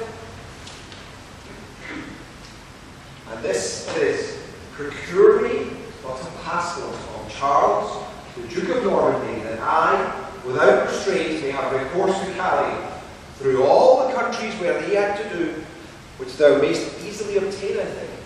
By reason, I have often heard thee say, he and thou were students once together, and then thou shalt be set at liberty. How sayest thou? Wilt thou undertake to do it? I will, my lord, but I must speak with him. Why, so thou shalt. Take horse and post from hence, only before thou goest, swear by thy faith that if thou canst not compass my desire, thou wilt return my prisoner back again. And that shall be sufficient warrant me. To that condition I agree, my lord, and will unfailingly perform the same. Farewell, Villiers. Thus once I mean to try a Frenchman's faith. Since they refused our proffered truce, my lord, and will not ope their gates and let us in, we will entrench ourselves on every side. The promised aid that made them stand aloof is now retired and gone another way. It will repent them of their stubborn will. But what are those poor ragged slaves, my lord? Ask what they are. It seems they come from Calais. You wretched patterns of despair and woe. What are you? Living men or gliding ghosts, crept from your graves to walk upon the earth? No ghosts, my lord, but men that breathe a life far worse than the quiet sleep of death. We are diseased, poor inhabitants, that long of thee, diseased and sick and lame. And now because we are not fit to serve, the captain of the town hath thrust us forth, that so expense of victuals may be saved. A charitable deed, no doubt, and worthy praise. But how do you imagine then to speed? We are your enemies. In such a case, we can no less but put ye to the sword, since when we proffered truce, it was refused. And if your grace no otherwise vouchsafe, as walk of death unto us is life. Or silly men, much wronged, more distressed. Go, Darby, go and see they be relieved. Command that victuals be appointed them, and give to every one 5 crowns apiece. The lion scorns to touch the yielding prey, and Edward's sword must flesh itself in such as wilful stubbornness have made perverse. Well, Percy, welcome. What's the news in England? The Queen, my lord, comes here to your grace, and from her Highness and the Lord Vice-Regent, I bring this happy tidings of success. David of Scotland, lately up in arms, thinking belike he sooner should prevail, your Highness being absent from the realm. An esquire, my lord, John Copeland is his name, who since entreated by her Majesty, denies to make surrender of his prize to any but unto your grace alone. Whereas the Queen is grievously displeased. Well then, we'll have a pursuivant dispatched to summon Copeland hither out of hand, and with him he shall bring his prisoner king. The Queen, my lord, herself will by at sea, and purposeth as soon as wind will serve to land at Calais and to visit you. She shall be welcome, and to wait her coming, I'll pitch my tent near to the sandy shore.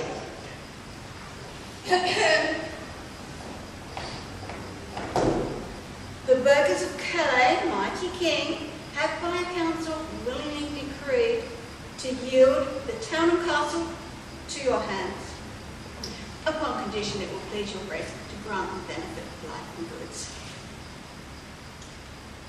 They will serve. They belong.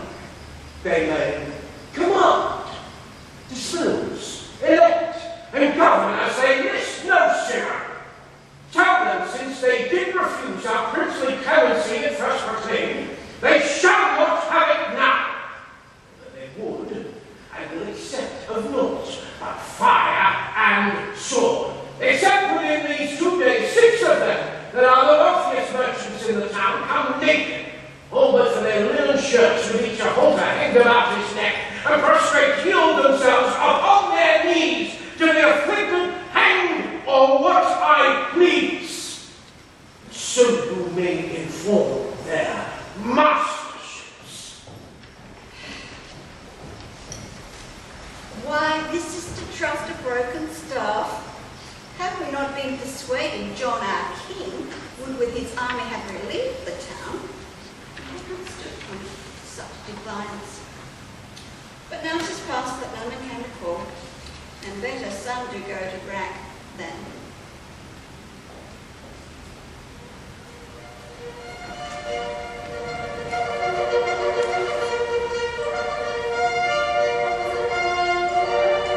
Come, Charles, R.B. Edward is entrapped, Prince of Wales has fallen into our hands, and we have compassed him. He cannot escape. But will your highness fight today? What else, my son? He's scarce 8,000 strong. We are 300,000 at least. I have a prophecy, my gracious lord, wherein is written what success is like to happen us in this outrageous war. It was delivered me on the Cressus field, and by one as aged hermit there. When feathered fowl shall make thine army tremble, and flintstones rise and break the battle ray, then think on him that doth not now dissemble, for that shall be the hapless dreadful day. Yet in the end thy foot thou shalt advance as far in England as thy foe in France.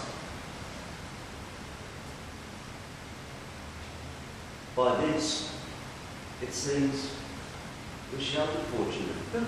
For as it is impossible that stones should ever rise and break the battle rate, or airy fowl make men in arms quake, so it is like we shall not be subdued, or say it is like. Yet in the end, simply doth promise that we shall drive in heads and forage their country as they have done ours, then by his revenge, that loss will seem less. But all are frivolous fancies, toys, dreams. Once we have ensnared the son, catch the father, after how we can.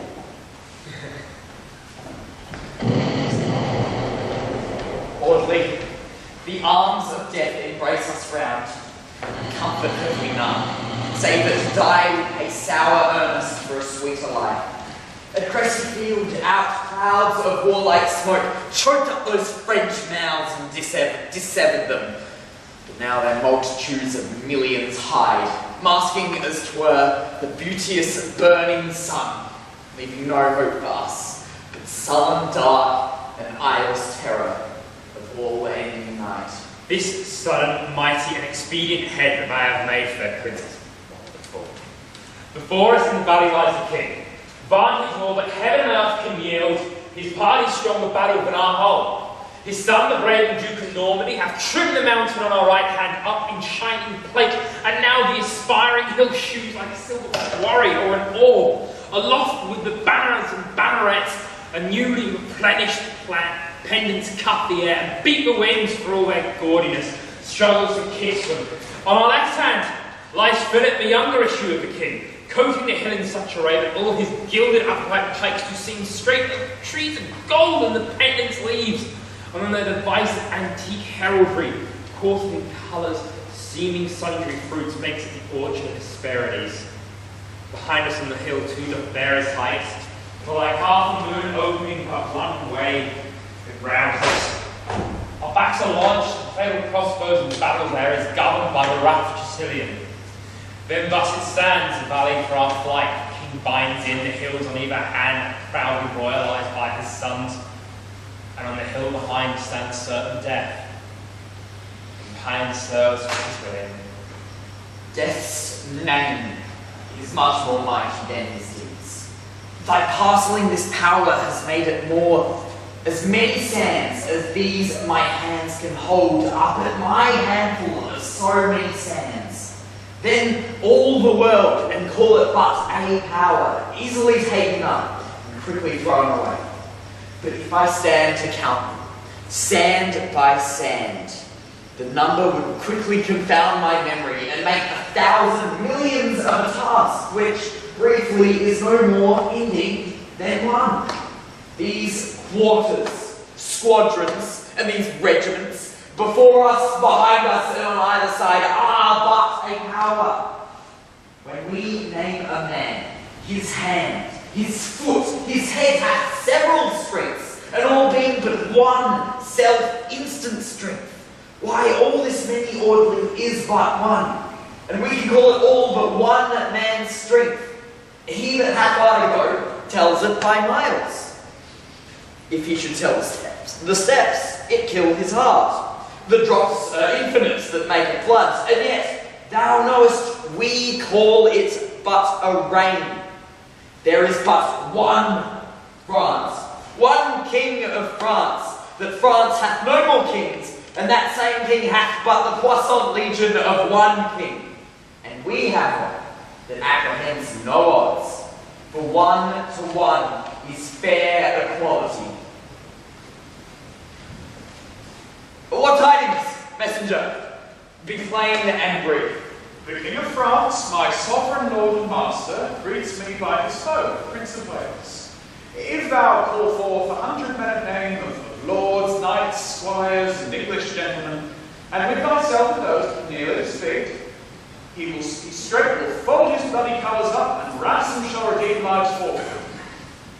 If not, this day shall drink more English blood than e'er was buried in our British earth. What is the answer to his proffered mercy? This heaven that covers France contains the mercy that draws from me submissive orisons, that such base breath should vanish from my lips to urge the plea of mercy to a man. The Lord forbid! Return, and tell the king my tongue is made of steel, and it shall beg my mercy on his coward Burgundians. Tell him my colours are as red as his, my men as bold, our English arms as strong. Return him my defiance in his face. I go. What is with thee? The Duke of Normandy, my lord and master, pitying thy youth, is so in grip with peril, by me hath sent a nimble jointed Genet, as swift as ever yet thou didst bestride, and therewithal he counsels thee to fly. Else death himself has sworn that thou shalt die. Back with the beast unto the beast that sent him. Tell him I cannot sit a coward's horse. Bid him today bestride the jade himself, but I will stain my horse quiet o'er with blood, and dumb gild my spurs, but I will catch him. So tell the carton boy, get him gone. Edward of Wales, Philip the second son to the most mighty Christian king of France, seeing thy body's living date expired, of full of charity and Christian love, commends this book, full fraught with prayers, to thy hand, and for thy hour of life, entreats thee that thou meditate therein, and arm thy soul for her long journey towards. Thus I have done his bidding, and I will return. Herald of Philip, greet thy lord from me. All goods that he can send I can receive. But thinkst thou not the unadvised boy hath wronged himself in thus far tendering me? Happily he cannot pray without the book, and I think him no divine extemporal that render back this common place of prayer, to do himself good in adversity.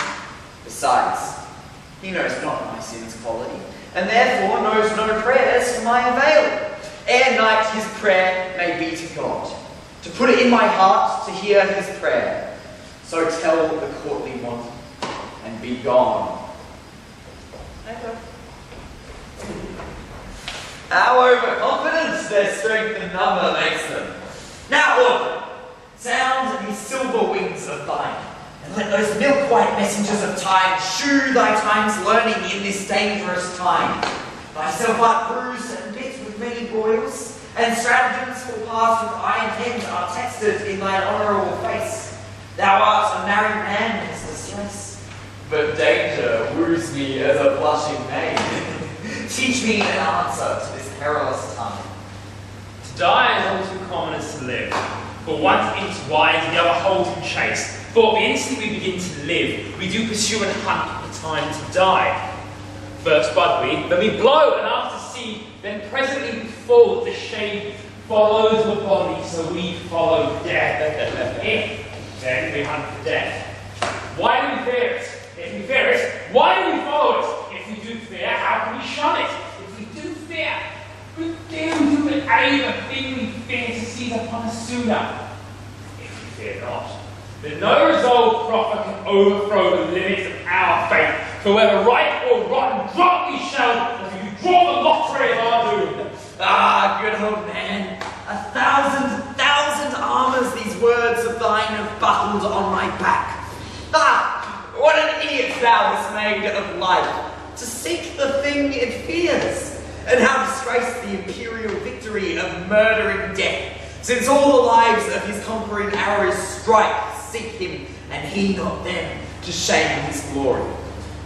I will not give a penny for a life, nor half a penny, not half a penny, to shun from death, since for to live is but to seek to die, and dying is but the beginning of new life. Let come the hour when he that rules at will, to live or die, I hold indifferent. Woo!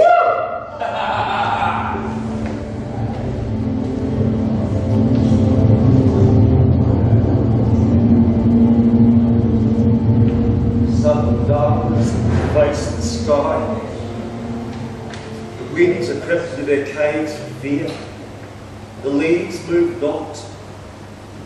The world is hushed, still. The birds cease singing, and the wandering brooks murmur no wanted greeting to their shores. Silence attends. Some wonder and expected that the heaven should pronounce some prophesy. Where? And the room, Charles, that silence proceeds. Our men, with open mouths and staring eyes, look at each other as they did attend each other's words, and yet no creature speaks. A tongue-tied fear hath made a midnight hour, and speeches sleep through all the waking regions. But now, on the sun, in all its pride, look through the golden coat of the world. The sun, that he hid himself.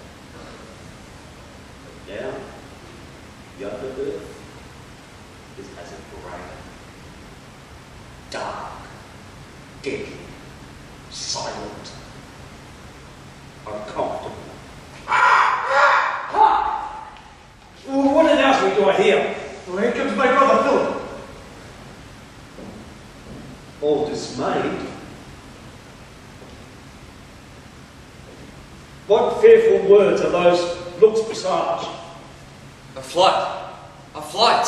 Coward! What flight? Thou liest, there is no need for flight. A flight!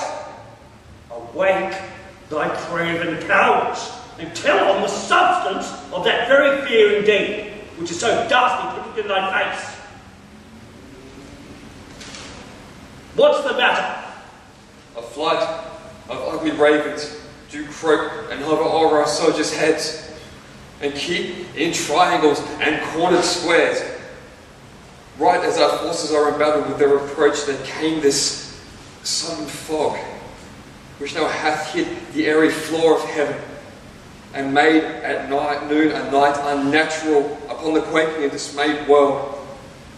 In brief, our soldiers have let fall their arms, and stand like metamorphosized images, bloodless and pale, one gazing on another. Now, I call them under prophecy, but I must give no entrance to fear. Return, and hearten up these yielding souls. Tell them that the ravens come but to dine upon their handiwork, prey upon the carrion that they kill. For when we see a horse that is laid down to die, although he not be dead, the ravenous birds sit watching the departure of life. Even so, these ravens, or the carcasses of the poor English that are marked to die, it is but for meat that we kill them. Now away, comfort our soldiers, sound the trumpets, and at one dispatch, this little business be a silly fraud.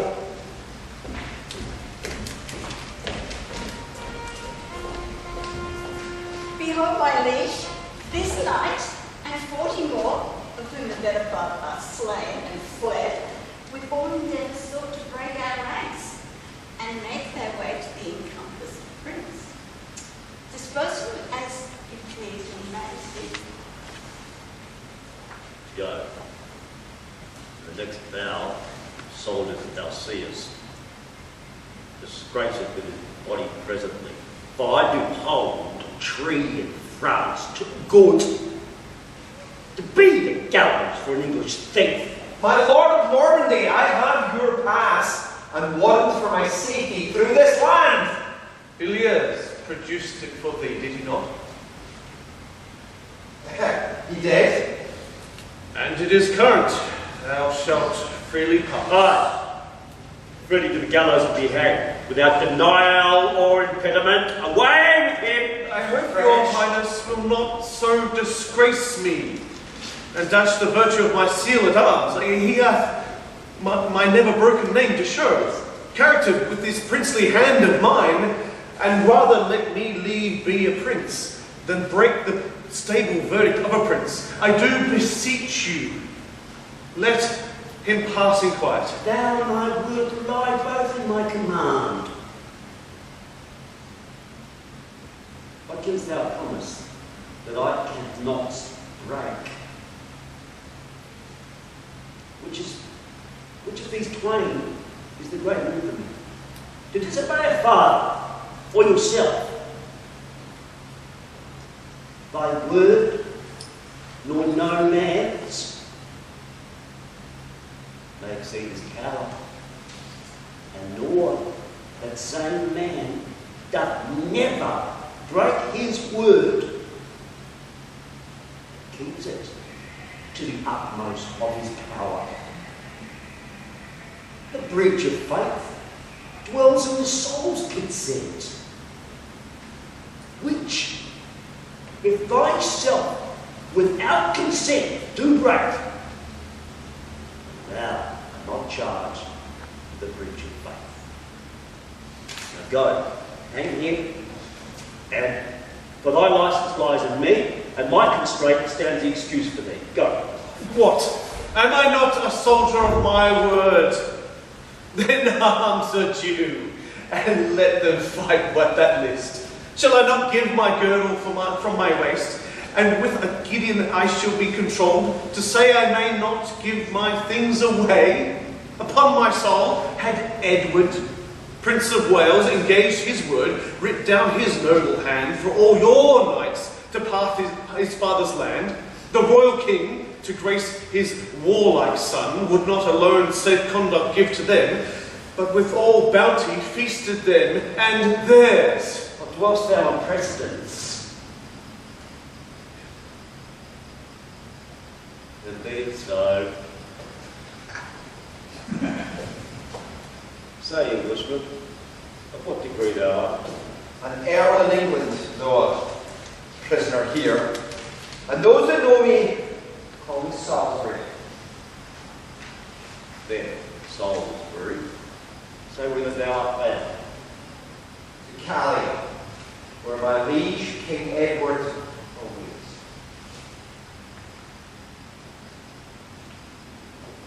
To Calais? Salisbury? Aye. Then, to Calais pack, and bid the king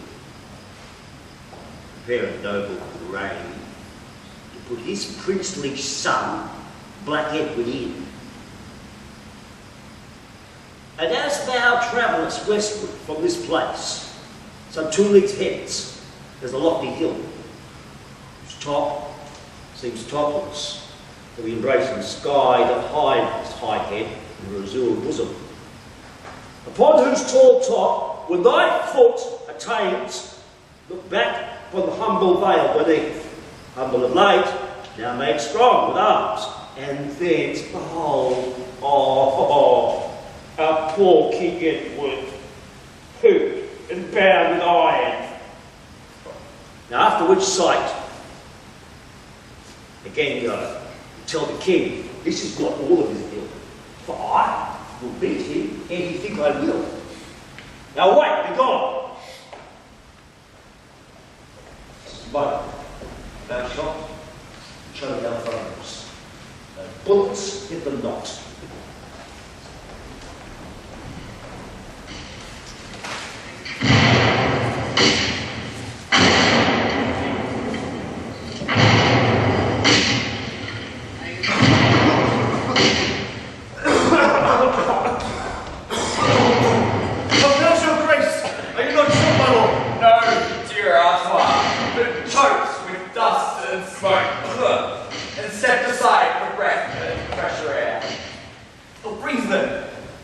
And to it again, the amazed French are quite distracted with grazing of crows, and where our quivers full of shafts again. Your grace should see a glorious day of this. Oh, for more arrows, Lord, that's our want.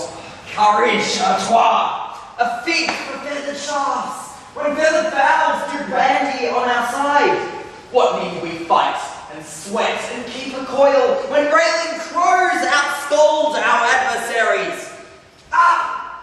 Patois! The ground itself is armed with fire containing flint. Command our bows to hurl away their petty-coloured yew and to it with stones. Away, Patois! Away! My soul doth prophecy, we win the day!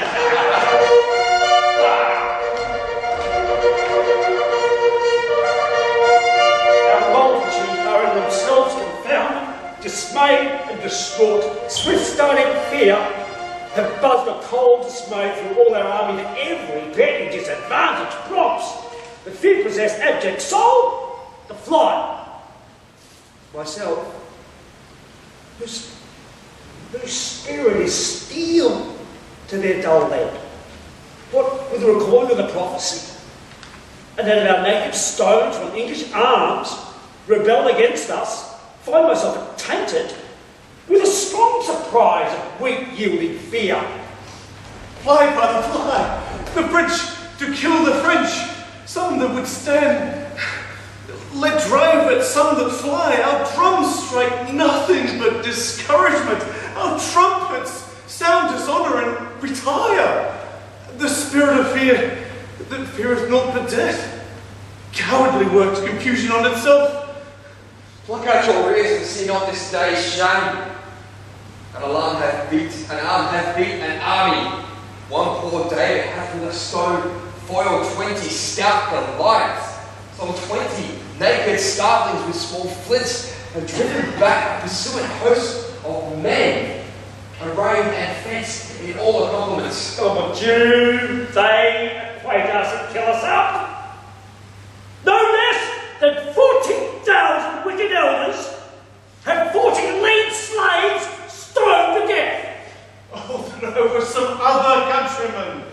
This day hath derision on the French, and all the world will blurt and scorn at us. What, is there no hope left? No hope but death. Bury our shame.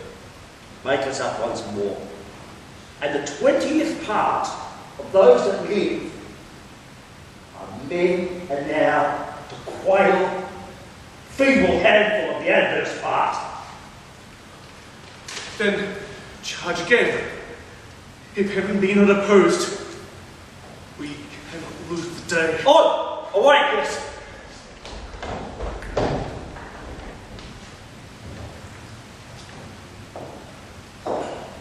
How fares my lord?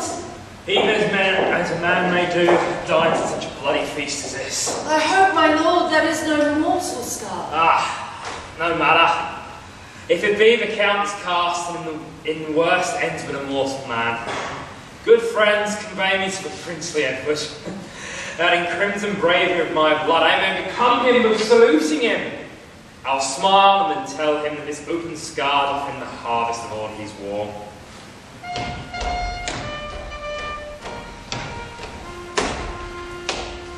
Now, John!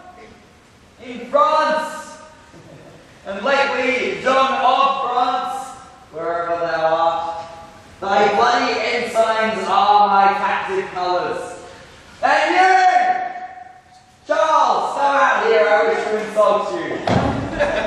I, Bolton Charles of Normandy, that once today sent me a horse to play, are now the subjects of my clemency.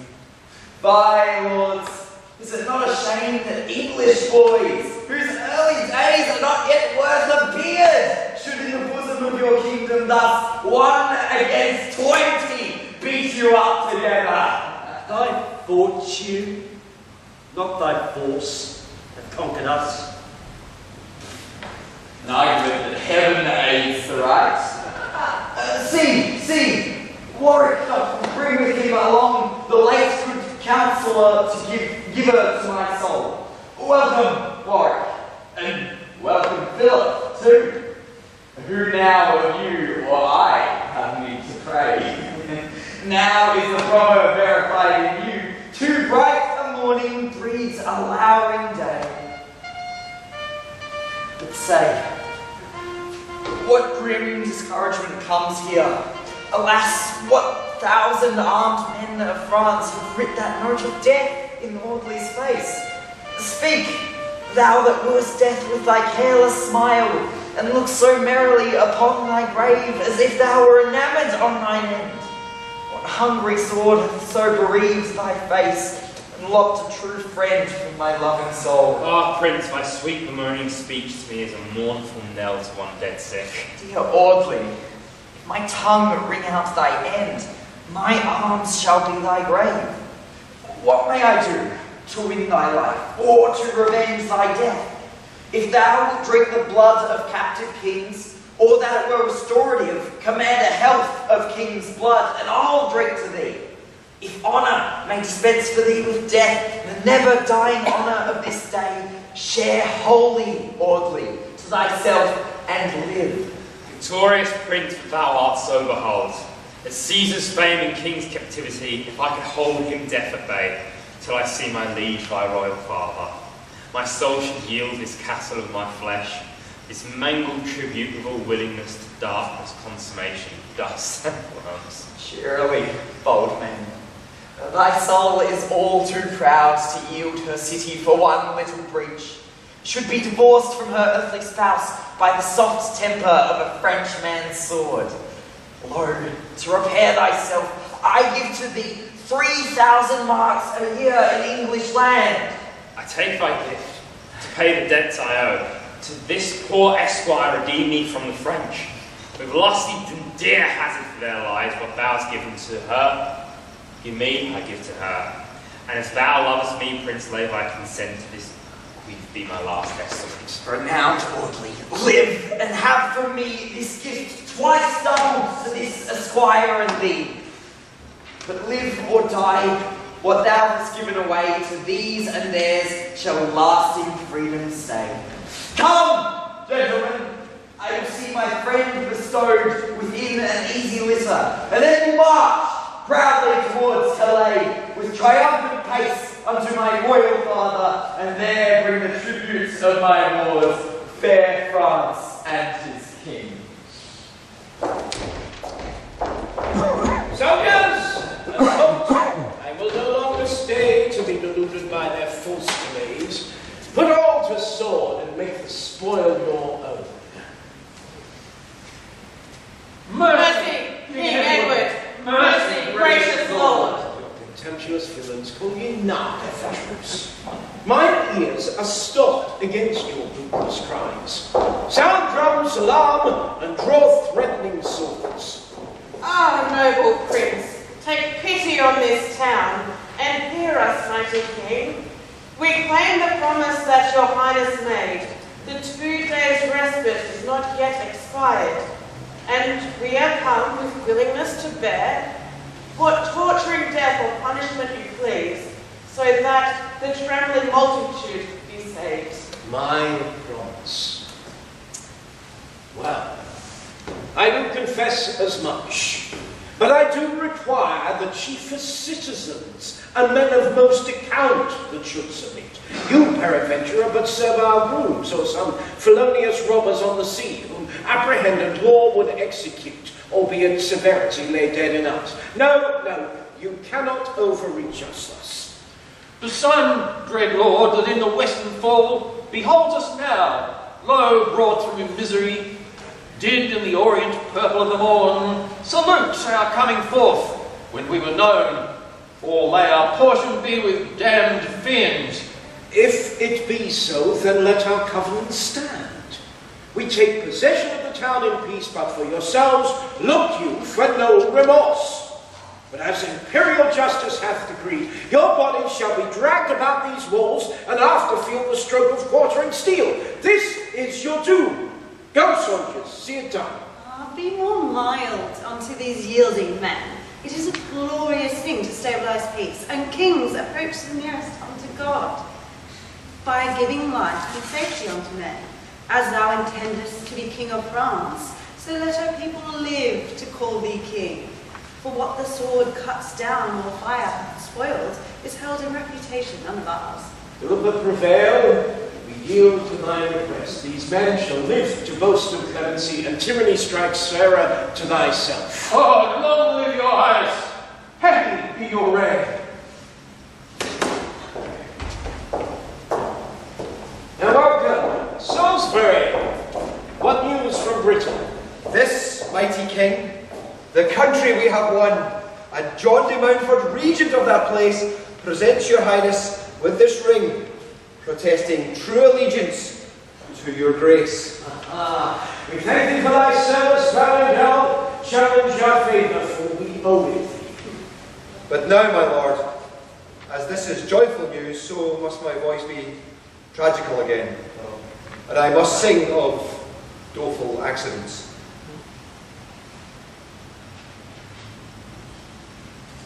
What have our men the overthrow at Buckingham? Or is our son beset with too much odds? He was, my lord, and as my worthless self, with 40 other serviceable knights under safe conduct of the Dauphin seal, did travail that way, finding him distressed. A troop of lances met us on the way, surprised, and brought us prisoners to the king, who, proud of this and eager of revenge, commanded straight to cut off all our heads. And surely we had died, but that the Duke, more full of honour than his angry sire, procured our quick deliverance from thence. But ere we went, salute your king, quoth he. Bid him provide a funeral for his son. Today our sword shall cut his thread of life, and sooner than he thinks we'll be with him, to quittance to his displeasures he hath done. This said, we passed, not daring to reply. Our hearts were dead, our looks diffused and wan. Wandering at last, we climbed unto a hill, from whence, although our grief were much before, yet now to see the occasion with our eyes, did thrice so much increase our heaviness. For there, my lord, oh, we did descry, down in a valley, how both armies lay. The French had cast their trenches like a ring, and every barricado's open front was thick embossed with braced ordnance. Here stood a battail of 10,000 horse. There, twice as many pikes and quadrant wise. Stood famous Edward, still expecting when those dogs of France would fasten on his flesh. Anon the death procuring knell begins. Off go the cannons that with trembling noise they did shake the very mountain where they stood. Then sound the trumpets, clangor in the air, the battles join, and when we could no more discern the difference twixt friend and foe, so intricate the dark confusion was, away we turned our watery eyes with sighs, as black as powder fuming into smoke, and thus I fear unhappy have I told the most untimely tale of Edward's fall. This is my welcome into France. Is this the comfort that I looked at when I should meet my beloved son? Sweet Ned, I would thy mother in the sea have been prevented of this mortal grief. Content thee, Philip, 'tis not tears will serve to call him back if he be taken hence. Comfort thyself as I do, gentle queen, with hope of sharp, unheard of, dire revenge. He bids me to provide his funeral, and so I will. But all the peers in France shall mourners be, and weep out bloody tears, while we bewail our valiant son's decrease. Rejoice, my lord. Ascend the imperial throne. The mighty and redoubted Prince of Wales, great servitor to bloody Mars in arms, the Frenchman's terror, and his country's fame, triumphant rideth like a Roman peer.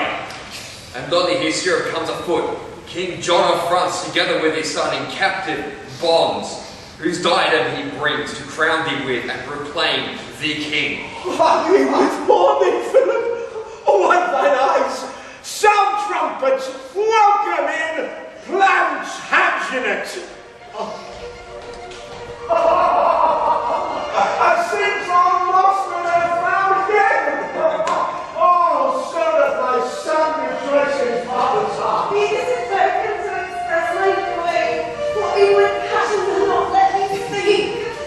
My gracious father, here, receive the gift. This wreath of conquest and reward of war. Install your highness in your proper right, and herewithal I render to your hands these prisoners, chief occasion to our strife. So, John of France, I see you keep your word. You promised to be sooner with ourselves than we did think for. And so indeed. Now, Father, this petition that Edward makes, to thee whose grace has been his strongest shield, that as thy pleasure chose me for the man to be the instrument to shew thy power, so thou wilt grant that many princes more, bred and brought up within that little isle, may still be famous for like victories. And, for my part, the bloody scars I bear, and weary nights that I have watched in field, the dangerous conflicts I have often had, the fearful menaces were proffered me, the heat and cold and whatever else might displease, I wish were now redoubled 20-fold, so that hereafter ages, when they read the painful traffic of my tender youth, might thereby be inflamed with such resolve as not the territories of France alone, but likewise Spain, Turkey, and what countries else that justly would provoke fair England's ire might at their presence tremble and retire. Here, English lords, we do proclaim a rest, a day or two within this hardened town. God willing, then, for England! For England!